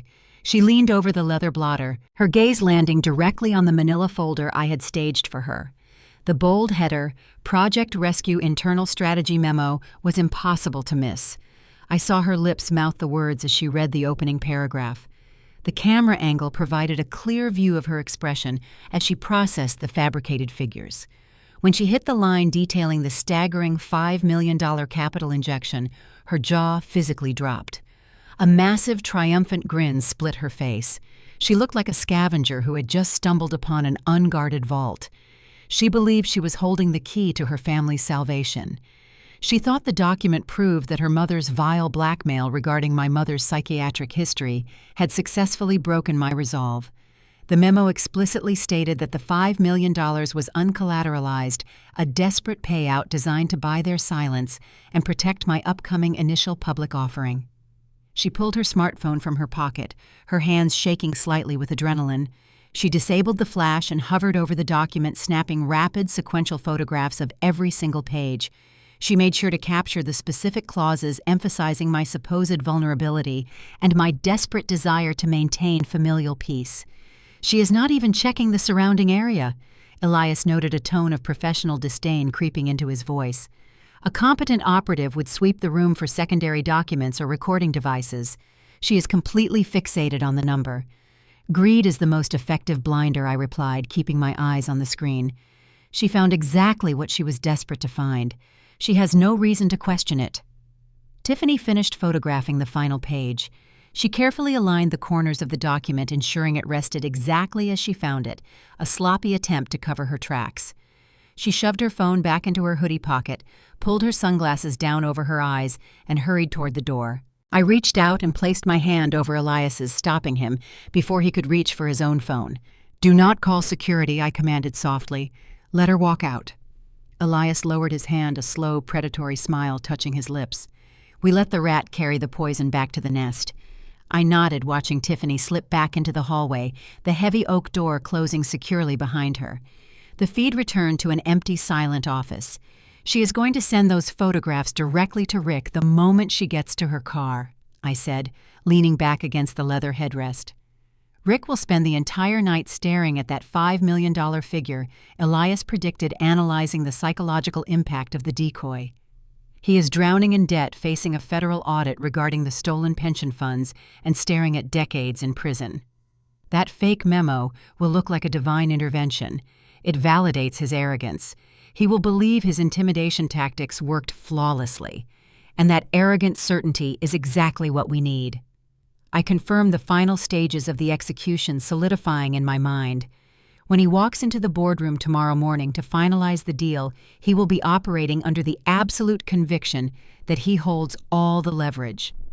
I started the engine of the sedan, the low hum filling the quiet garage. When I present him with the actual contract for $2 million, I explained putting the car into gear. He will view the reduced amount as a minor face-saving negotiation tactic on my part. He will be so relieved to secure the $2 million to cover his immediate fraudulent tracks that he will not risk jeopardizing the deal by demanding the full $5 million he saw in the draft. He will want to sign the papers and secure the funds as quickly as possible before you change your mind, Elias concluded, grasping the lethal elegance of the trap. He will not demand a meticulous legal review of the appendices. He will skim the primary text, see the $2 million, and rush to sign his name. He will sign the assumption of liability clause without reading a single word of it. I promised navigating the car toward the garage exit. He will legally bind himself to the offshore shell company, admit to the pension embezzlement, and surrender his entire corporate equity to Summit Holdings, all while grinning at me across the table. We drove out into the warm Atlanta night, leaving the towering glass facade of Summit Holdings behind us. The bait was taken. The enemy was racing blindly toward the cliff edge, fueled by a manufactured desperation and an insatiable, blinding greed. The stage was perfectly set for the final devastating act, and I was ready to watch him fall. The morning sun hit the floor-to-ceiling windows of my office, casting sharp, brilliant light across the mahogany desk. I sat perfectly still, reviewing the final polished draft of the Lethal Investment Partnership Agreement. Elias stood near the door, a silent sentinel waiting for the inevitable arrival. Right on schedule at 9 o'clock sharp, the heavy oak doors swung open without a knock. Rick marched into my office. He did not look like a man facing imminent federal indictment. He looked victorious. His posture was rigid with unearned confidence, his chest puffed out, and a smug, aggressive smirk twisted his features. The decoy document Tiffany had stolen the night before had done its job perfectly. It had inflated his ego to dangerous, blinding proportions. He bypassed the guest chairs entirely, walking straight up to my desk and slammed his palms flat against the leather blotter. "We need to renegotiate. Clara Rick, demanded his voice booming with the arrogant authority of a man who believed he held all the cards. $2 million is an insult. It barely covers the preliminary mobilization costs for the Oak Ridge Commerce Center. I am not signing away a stake in my prime real estate for pocket change. I looked up at him. Maintaining a perfectly neutral expression, though, adrenaline surged through my veins. The trap was working. He was playing the exact role I had written for him. $2 million is a substantial bridge loan, Rick, I replied, my voice steady, offering a mild, calculated resistance. Summit Holdings has standard risk assessment protocols. Given your current debt-to-income ratio, $2 million is the maximum viable disbursement. Rick let out a loud, mocking laugh, shaking his head. Do not insult my intelligence with corporate jargon, Clara. I know exactly what your firm can afford, and more importantly, I know what my silence is worth to your precious IPO. He leaned in closer, his breath smelling faintly of stale coffee and mints. I have another investor on the hook, he lied, smoothly utilizing the stolen intelligence Tiffany provided. A private equity group out of Chicago is offering $4 million for the same equity stake. They see the actual value of my portfolio. He paused, letting the fabricated threat hang in the air before delivering his ultimatum. If you cannot match their $4 million offer by this afternoon, I am walking away. And I will make sure the local Chamber of Commerce and perhaps a few interested financial journalists understand exactly why Summit Holdings lost such a lucrative deal. I am sure they will find the details regarding your mother's extensive psychiatric history fascinating context for your sudden, erratic business decisions. He was blatantly leveraging Sylvia's extortion material, demanding I double the loan amount based on the fake $5 million figure he saw in the decoy memo. He thought he was brilliantly squeezing me for maximum profit. He did not realize every word he spoke was actively tightening the noose around his own neck. I let my shoulders slump forward slightly. I widened my eyes, injecting a look of frantic, cornered panic into my expression. I allowed my breathing to become shallow, performing the role of a terrified CEO, desperate to prevent a catastrophic public relations disaster. You cannot go to the press, Rick, I pleaded, my voice trembling perfectly. A scandal right now would destroy the IPO. The board of directors would crucify me, then meet my price. Clara, he barked, slamming a fist against the desk for emphasis. $4 million, fully uncollateralized, disbursed by the end of the week. Do not try to lowball your own family. I looked down at my hands, feigning a moment of agonizing defeat. I took a slow, shuddering breath, then looked back up at him, my eyes projecting absolute surrender. Fine, I conceded, my voice weak and resigned. I will authorize the $4 million disbursement. I will have the legal team revise the principal amount on the agreement immediately. Rick's victorious grin stretched from ear to ear. He stood up straight, adjusting his suit jacket, reveling in the sheer, intoxicating rush of his perceived dominance. He had successfully bullied a powerful executive, secured a massive influx of cash to cover his stolen pension funds, and asserted his absolute superiority over the niece he despised. But I have one condition, Rick, I added, my voice regaining a fraction of its professional edge. Rick rolled his eyes, clearly annoyed by any remaining resistance. What is it? If I am authorizing a $4 million uncollateralized transfer, bypassing our standard underwriting protocols, I cannot simply sign the check in private, I explained, weaving the final fatal thread into the trap. I have a fiduciary duty to my own firm. I need to demonstrate to my internal compliance officers that this is a fully transparent, heavily vetted corporate partnership, not just a desperate payout to a family member. I stood up from my desk, maintaining eye contact. The signing ceremony must be completely transparent. We will finalize the agreement tomorrow morning at 10 o'clock in our primary boardroom. And I require your entire board of directors to be present to witness your signature. I need it on record that your entire executive team endorses the terms of this partnership. Rick frowned, considering the demand. He wanted the money quietly, but his colossal ego quickly overshadowed his caution. The prospect of executing a multi-million-dollar deal in a luxury boardroom, forcing me to hand over a massive check in front of his subordinate executives, was an irresistible opportunity to flaunt his power. It would solidify his position as a master dealmaker and permanently humiliate me in front of his peers. I will have my board there tomorrow at 10. Rick agreed, his arrogant smile returning. Have the paperwork ready, Clara, and do not try any last-minute negotiation tactics. The price is $4 million.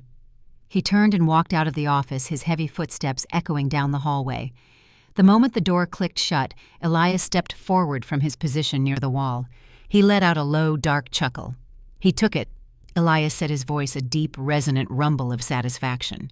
He demanded double the money, and he agreed to bring his entire board of directors to witness his own execution. I picked up the lethal investment partnership agreement resting on my desk. I pulled out a red pen and crossed out the $2 million figure, writing $4 million in sharp, bold strokes. He wanted a bigger number, Elias.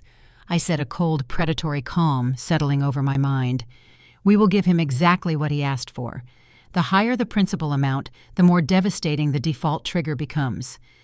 When he signs this document tomorrow, admitting liability for the offshore shell company and the stolen pension funds, he will do it under the bright lights of my boardroom, surrounded by the very people he is trying to impress. I handed the marked-up contract to Elias. Have the legal team finalize the revisions. Ensure Appendix C remains absolutely impenetrable. Elias took the document, a grim, determined focus in his eyes.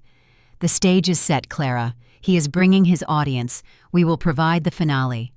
The countdown to total annihilation had officially begun. Rick believed he had successfully extorted a fortune, securing his corrupt empire through sheer intimidation. He did not realize he had just enthusiastically RSVP'd to his own funeral. The morning of the signing arrived with brilliant, cloudless clarity. Sunlight poured through the floor-to-ceiling windows of Summit Holdings' primary boardroom on the 40th floor, illuminating the expansive mahogany table and the sleek leather executive chairs. The room projected absolute corporate power, a pristine arena designed for high-stakes victories. Today, it would serve as an execution chamber. I stood near the head of the table, dressed in a sharp, tailored black suit, my posture rigid and composed. Elias stood silently by the massive double doors, holding a stack of heavy leather-bound portfolios containing the finalized investment partnership agreements. His dark suit and unreadable expression gave him the air of a highly trained bodyguard rather than a forensic auditor. At exactly 10 o'clock, the heavy oak doors swung open. Rick did not merely enter the boardroom, he invaded it. He strode across the threshold with the pompous, exaggerated swagger of a reigning monarch, stepping into a conquered territory. He wore a loud, pinstriped suit that screamed desperate new wealth. Trailing closely behind him was his entire entourage. Sylvia walked in wearing an aggressively expensive tailored cream dress, her chin held high, surveying the room with aristocratic disdain. Tiffany followed, clutching a designer handbag, her eyes darting around the luxurious space, clearly calculating how much of my wealth she believed her family was about to extract. Bringing up the rear were the 5 senior members of Rick's board of directors. They were older, stern-faced men in conservative suits, men who had likely spent the entire morning listening to Rick boast about how he had masterfully cornered his arrogant billionaire niece into a massive, uncollateralized payout. They moved into the room with noisy, chaotic energy, laughing loudly at a joke Rick had just made, completely disregarding the professional sanctity of the space. They did not treat me like the chief executive officer of a major financial institution. They treated me like a defeated subordinate, a bank teller preparing to hand over a cash withdrawal. Rick approached the table, not bothering to offer a formal greeting. He pulled out the chair directly to my right, claiming the position of power, and dropped his briefcase onto the polished mahogany with a disrespectful thud. The 5 board members filtered into the remaining seats, their murmurs and chuckles filling the quiet room. Sylvia remained standing for a moment, her eyes locking onto mine with a look of pure triumphant malice. She believed her despicable extortion regarding my mother's medical records had brought me to my knees. She reveled in her perceived dominance. "Clara, be a dear and fetch me a black coffee." Sylvia commanded, her voice ringing out loudly, ensuring every man at the table heard her relegate the CEO to the status of a personal assistant. "I prefer a dark roast and make sure it is piping hot." The drive over here was quite exhausting. The profound, breathtaking audacity of the request hung in the air. The board members paused their conversations, turning to watch my reaction. They expected me to flush with embarrassment or snap back defensively. I did not flinch. I did not glare. I offered Sylvia a serene, perfectly empty smile. "We have a full catering staff available in the executive lounge." "Sylvia," I replied, my voice smooth and utterly unbothered. "I am sure they can accommodate your request shortly, but first we have highly sensitive, multi-million-dollar contractual obligations to finalize. Please take your seat." Sylvia's smug smile tightened just a fraction, annoyed that I had gracefully sidestepped her public humiliation tactic, but she sat down next to her husband, unwilling to delay the receipt of the $4 million check. I turned my attention to the men seated around the table. "Gentlemen, thank you for joining us this morning. I am Clara Tran, CEO of Summit Holdings. As per the stipulations of this emergency capital injection, your presence is required to witness the execution of this partnership agreement." I raised my hand, offering a subtle, precise nod to Elias. Elias stepped forward from his position near the door. He moved with silent, fluid grace, distributing the heavy leather-bound portfolios to each individual seated at the table. He did not speak. His face remained a mask of cold, sculpted granite. As he placed the final portfolio directly in front of Rick, Elias paused for a microsecond. His dark, piercing eyes locked onto Rick's face, delivering a silent, chilling promise of absolute destruction. Rick noticed the intensity of the gaze. He shifted uncomfortably in his leather chair, a brief flash of unease breaking through his arrogant facade, but his monumental greed quickly suppressed the warning sign. He broke eye contact with Elias and eagerly flipped open the leather cover of the portfolio. The heavy cream-colored pages of the investment partnership agreement lay exposed. The trap was fully armed, resting right beneath his fingertips. I watched Rick's eyes scan the first page. I watched him locate the bold text detailing the $4 million principal disbursement amount. A slow, greedy smile spread across his face, his eyes lighting up with the intoxicating thrill of victory. He saw the massive sum he demanded. He saw the favorable extended repayment terms we had deliberately placed in the executive summary. He saw exactly what he wanted to see, completely blinded by the illusion of his own brilliance. He did not flip to the back of the document. He did not review the dense, complex legal jargon comprising Appendix C. He did not search for the lethal assumption of liability and indemnification clause that legally bound him to the fraudulent offshore shell company and his stolen pension funds. Rick reached into his suit jacket and pulled out a heavy gold-plated Mont Blanc fountain pen. He unscrewed the cap with a sharp, decisive twist. The room grew suffocatingly quiet.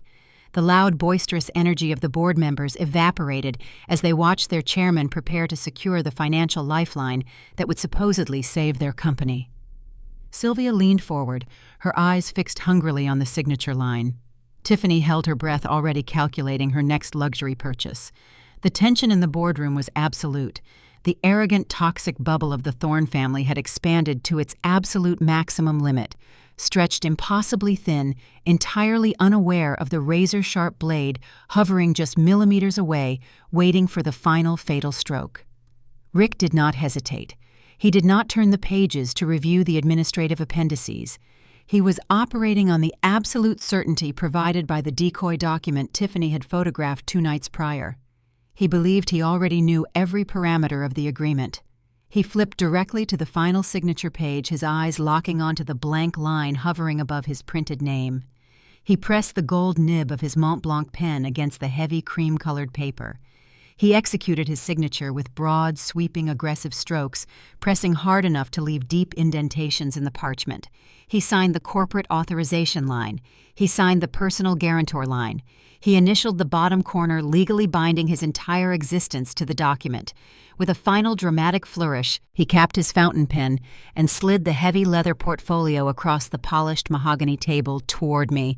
"That is an expensive lesson in corporate reality, niece," Rick sneered, his voice loud, dripping with profound, condescending arrogance. His 5 board members chuckled in obedient unison.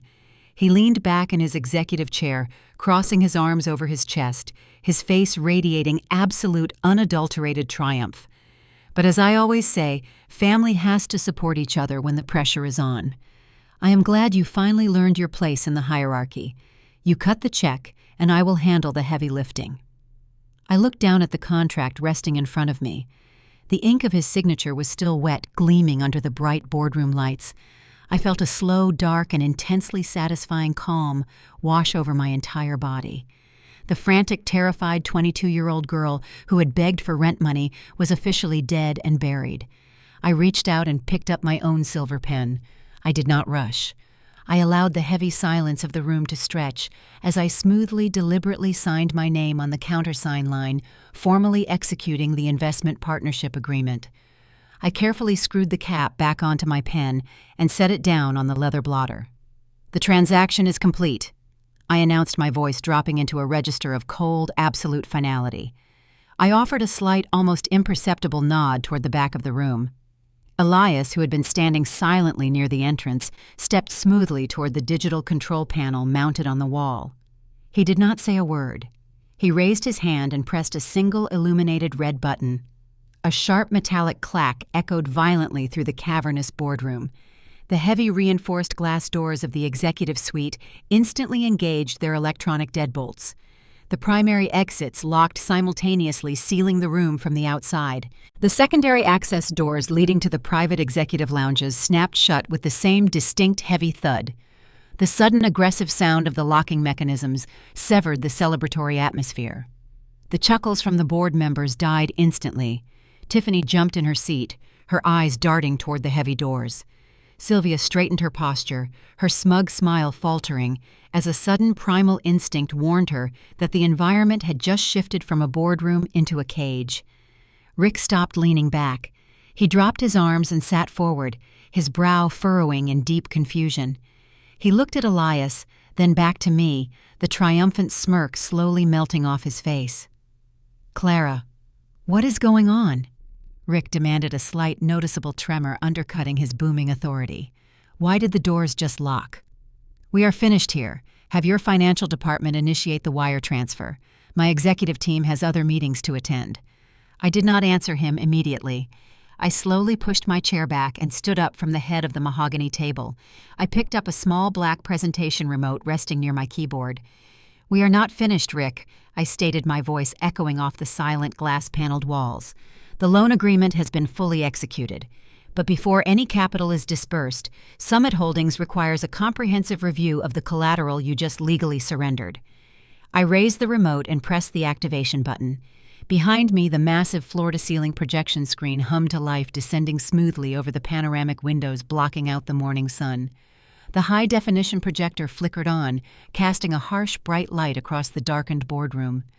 Rick stared at the blank screen, his chest beginning to heave a cold, creeping dread, finally breaching the walls of his colossal ego. He realized far too late that he had not dictated the terms of his survival. He had just enthusiastically signed his own execution order. The massive high-definition screen illuminated the darkened boardroom. The 5 senior board members of Rick's development firm leaned forward, expecting to see a standard wire transfer confirmation or a welcome message from Summit Holdings. Instead, the screen displayed a sharply focused, magnified image of Appendix C from the contract Rick had just signed. I hit the next button on the remote. The presentation transitioned, displaying a complex, undeniable financial routing diagram. The schematic traced a series of unauthorized withdrawals originating from the employee pension fund, funneling through a domestic shell company, and landing directly in an offshore trust. The room grew suffocatingly quiet. The board members, seasoned financial veterans, recognized the routing diagram instantly. They understood what they were looking at, and the blood drained from their faces. I hit the button again. The screen shifted to display the incorporation documents for the shell company, highlighting the name Eleanor Vance as the primary signatory. Beside it, a stark, undeniable federal document appeared, my mother's official death certificate dated 10 years prior. "I am not funding your commercial development project, Rick," I announced, my voice carrying the unyielding weight of absolute certainty. The words echoed off the glass walls, shattering the last remaining illusion of his corporate dominance. Rick stared at the screen, his mouth opening and closing without producing a sound. His eyes darted frantically between the routing numbers, the death certificate, and his own signature projected in bright, inescapable clarity. "You just executed a legally binding assumption of liability." I continued, pointing the remote at the screen.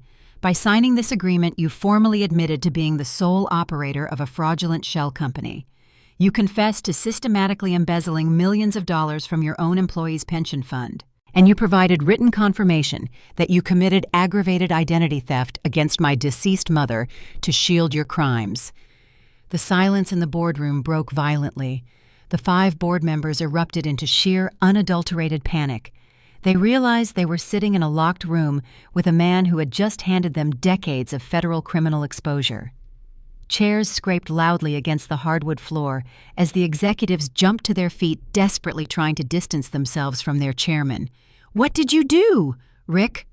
The lead board member shouted, his voice cracking with terror as he pointed at the projected routing numbers.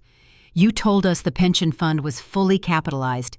You used a dead woman's Social Security number to launder the company's assets. You ruined us." Sylvia let out a high, piercing shriek. She scrambled backward, her expensive cream dress catching on the edge of the mahogany table, her manicured hands flying up to cover her mouth. Tiffany shrank into her leather chair, her eyes wide with horrific realization as she stared at the undeniable evidence of her father's monstrous sociopathy. Rick's face twisted into an ugly, unrecognizable mask of pure primal rage. He realized the $5 million decoy memo was a trap. He realized I had not capitulated to Sylvia's blackmail. I had used it to map his entire criminal network and weave it directly into his execution order. He had just signed his own federal indictment, and he had brought his entire board of directors to witness the confession. Furthermore, I stated, raising my voice to cut through the mounting chaos per the default triggers you just authorized in Appendix C, the discovery of this historical fraud constitutes an immediate, uncurable breach of contract. Summit Holdings is officially executing a hostile takeover of your entire corporate structure effective this exact minute. Your assets are seized. Your company is ours, Rick snapped. He let out a guttural, furious roar, the sound of a cornered predator, realizing it had been outsmarted by its prey. He lunged forward, kicking his heavy leather executive chair backward with such force that it crashed violently to the floor. He ignored his panicking board members. He ignored his screaming wife. He charged directly toward the head of the table, his eyes burning with lethal intent, his large fists balled at his sides. He was lunging for the leather portfolio resting in front of me, desperately attempting to physically destroy the signed contract before the trap could fully close. Rick moved with the frantic, desperate speed of a man fighting for his life. He lunged across the polished mahogany, his heavy hands swiping blindly toward the leather portfolio containing his signed confession. He wanted to rip the paper to shreds, operating under the primal delusion that destroying the physical document would somehow erase the digital snare I had built around him. He never even grazed the leather cover. Elias anticipated the violent outburst the moment Rick's chair hit the floor. Before Rick could close the remaining distance, Elias intercepted him, moving with a fluid, terrifying precision that completely belied his calm corporate exterior. Elias gripped Rick's extended wrist.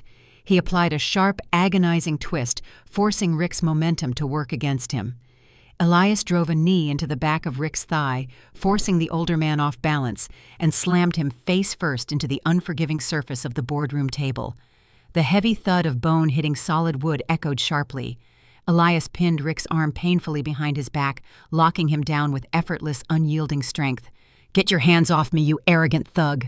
Rick roared, his cheek pressed flat against the mahogany, his voice muffled but filled with venomous outrage. He thrashed wildly, his expensive suit straining against the seams. "I will have you arrested for assault. I will destroy this entire firm." Elias did not flinch. He applied a fraction more pressure to the joint lock, silencing Rick's struggling with a sharp gasp of pain. "You do not dictate terms anymore, Rick." Elias murmured, his deep voice radiating lethal calm. "You are done." Sylvia screamed again, a shrill, piercing sound. She lunged forward, raising her designer handbag as if to strike Elias. "Let my husband go. You have no right. We are calling the police." I stood perfectly still at the head of the table. "You do not need to call the police." "Sylvia," I stated, my voice cutting cleanly through her hysterics, "we already invited them." The heavy reinforced glass doors of the boardroom, which Elias had locked electronically just moments ago, suddenly beeped. The digital lock disengaged with a loud, authoritative clack, overridden by a master security code from the outside. The doors swung open violently. The 5 board members already panicking near the windows froze. Sylvia dropped her handbag. Tiffany let out a quiet whimper, sinking deeper into her chair. A figure strode into the boardroom. It was not a building security guard. It was the tall, white-haired man Rick had paraded around the charity gala just days prior, the man Rick arrogantly introduced to me as Harrison Vance, the prominent angel investor from Chicago. He was not wearing his custom-tailored tuxedo. He wore a dark, utilitarian windbreaker. Emblazoned across the back and over his left breast pocket in stark, unmistakable yellow lettering was the acronym IRS-CI, Criminal Investigation Division. The silence that fell over the room was absolute and devastating. Rick, still pinned to the table by Elias, craned his neck awkwardly to see the new arrival. His eyes widened in sheer, unadulterated horror as he registered the federal insignia. The arrogant, untouchable developer finally realized the true, terrifying depth of the deception. Harrison Vance was never an angel investor. He was a veteran special agent with the Internal Revenue Service, a specialist in complex corporate fraud and offshore tax evasion. I had recognized the vulnerability in Rick's desperation months ago and quietly supplied the federal agency with the initial breadcrumbs regarding the stolen pension funds. They deployed their undercover agent to test Rick's greed, feeding him the illusion of a massive, unvetted cash injection to see how recklessly he would behave. Rick swallowed the bait whole, bragging to his peers about reeling in a billionaire, while simultaneously admitting to the undercover agent that his financial ledgers required significant creative adjustments to bypass standard underwriting. He had confessed his crimes to the very man tasked with hunting him down. Agent Vance did not walk in alone. I was flanked by a team of 6 heavily armed federal agents wearing tactical vests. They moved into the room with synchronized discipline, instantly securing the perimeter and blocking the exits. Richard Thorne, Agent Vance, announced, his voice devoid of the bored, wealthy persona he played at the gala. It was flat, commanding, and backed by the full weight of the federal government. You are under arrest for grand larceny, wire fraud, pension embezzlement, and aggravated identity theft. Elias released his grip, stepping back smoothly to allow the federal agents to take over. 2 agents hauled Rick off the mahogany table, forcing him upright. They shoved his hands roughly behind his back. The sharp metallic click of steel handcuffs snapping closed echoed loudly, a definitive final sound that severed Rick from his empire forever. "This is a setup," Rick stammered, his chest heaving, his face slick with sweat. His booming voice had reduced to a frantic, pathetic whine. "She entrapped me. I did not know what was in that contract. I want my lawyer." "Your lawyer cannot save you from your own signature," Rick Agent Vance replied coolly. "We have been monitoring your communications for weeks. We have the wire logs from the Cayman accounts. And now, thanks to Ms. Tran's rigorous auditing protocols, we have your formal notarized admission of liability." The lead board member, a man who had spent the last 10 years profiting from Rick's aggressive tactics, recognized that the ship was sinking rapidly. He realized that if the board did not immediately distance itself from the chairman, they would all face federal indictment as co-conspirators. He looked at the other 4 executives, receiving rapid, terrified nods of agreement. Agent Vance, the lead board member, shouted, stepping forward with his hands raised in a gesture of absolute surrender. The board of directors had no knowledge of this embezzlement. We were completely blinded by his reports. In light of these egregious federal charges, we are calling an emergency, immediate vote. The executive did not wait for protocol. I vote to terminate Richard Thorne from his position as chairman and chief executive officer, effective this exact second, for severe malfeasance and breach of fiduciary duty. "I second the motion," another board member yelled frantically. The remaining 3 executives echoed their agreement in a chaotic, desperate chorus. In a matter of 10 seconds, standing in handcuffs in front of a room full of federal agents, Rick was stripped of his title, his authority, and his company by the very men he brought in to witness his triumph. Rick stared at his board members, his jaw trembling. He looked at Sylvia, who was sobbing uncontrollably into her hands, completely shattered by the realization that her luxurious lifestyle was gone forever, replaced by the looming threat of her own indictment for operating the shell company. He looked at Tiffany, who was staring at the floor, paralyzed by the destruction of her golden child reality. Finally, Rick looked at me. I stood at the head of the table, my hands resting lightly on the leather portfolio containing his execution order. I did not offer him a mocking smile. I did not gloat.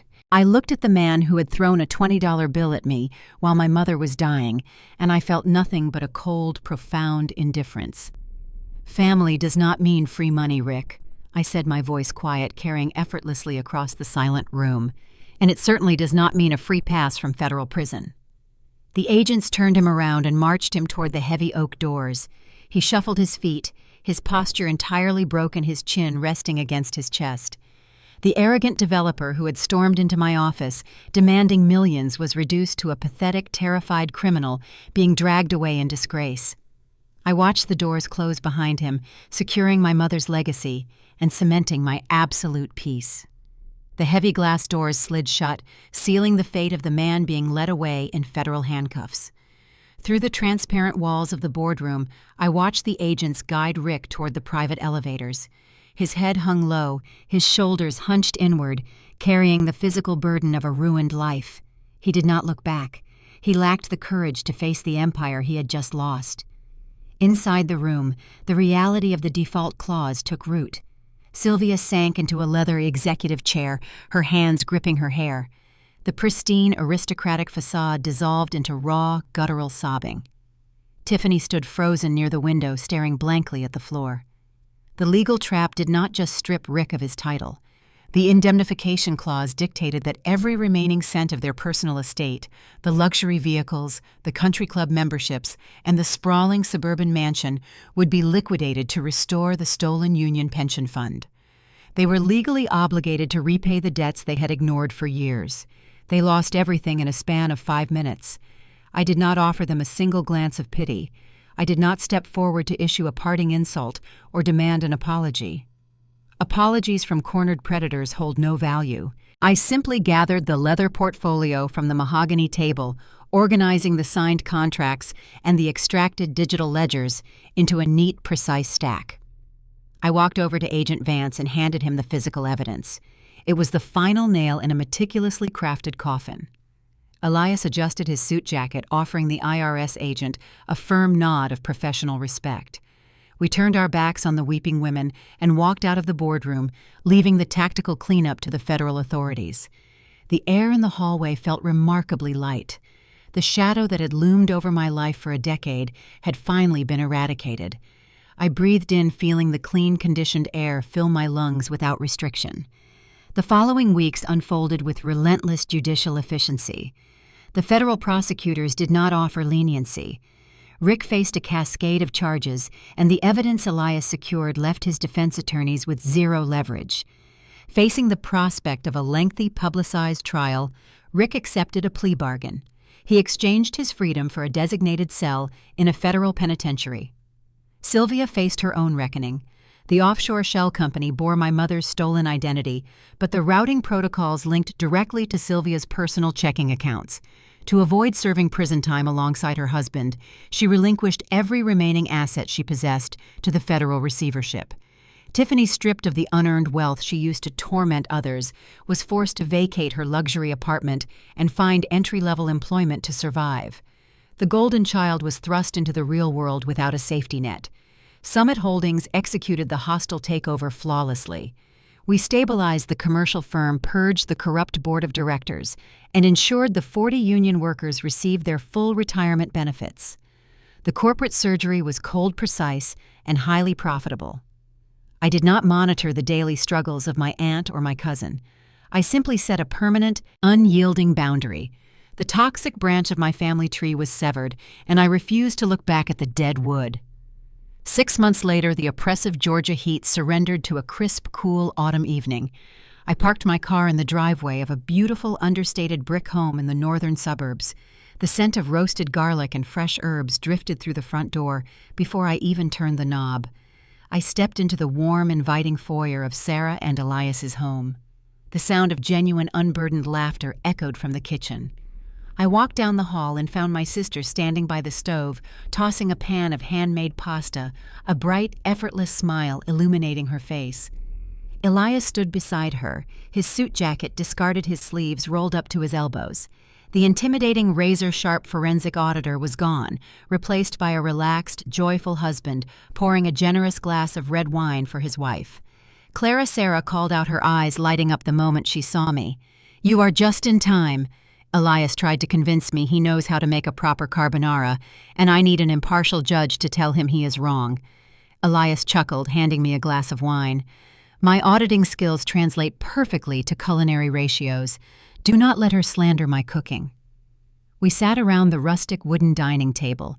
There were no hidden agendas, no silent competitions for approval, and no fear of sudden cruel humiliation. We talked about Sarah's pediatric patients, about my upcoming quarterly projections, and about the mundane, beautiful details of building a life based on mutual respect. The food was warm, the wine was rich, and the company was genuine.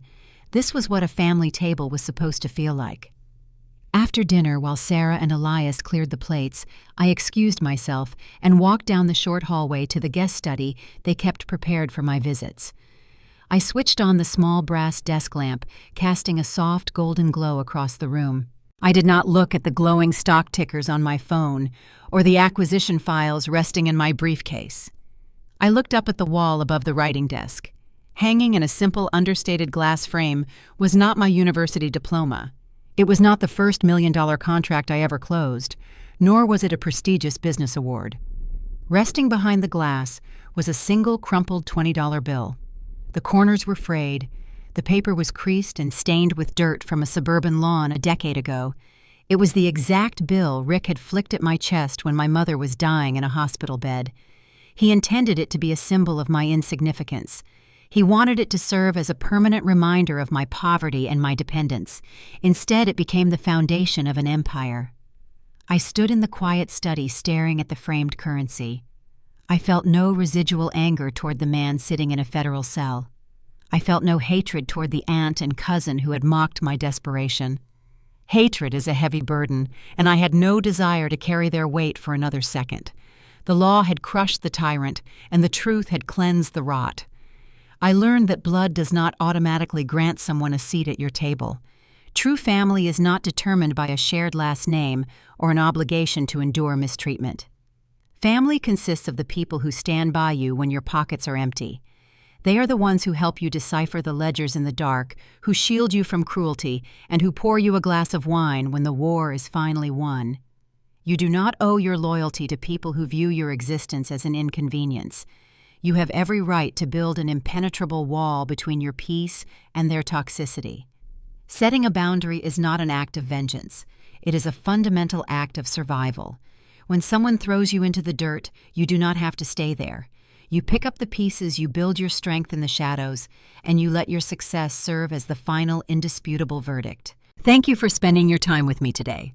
If you have ever had to walk away from toxic relatives to protect your own future, I want to hear your story. Drop a comment below and share how you built your own sanctuary. If this journey resonated with you, please hit that like button and subscribe to Hazel Tells Stories for more true stories of resilience, justice, and the power of walking away. Until next time, remember to protect your peace.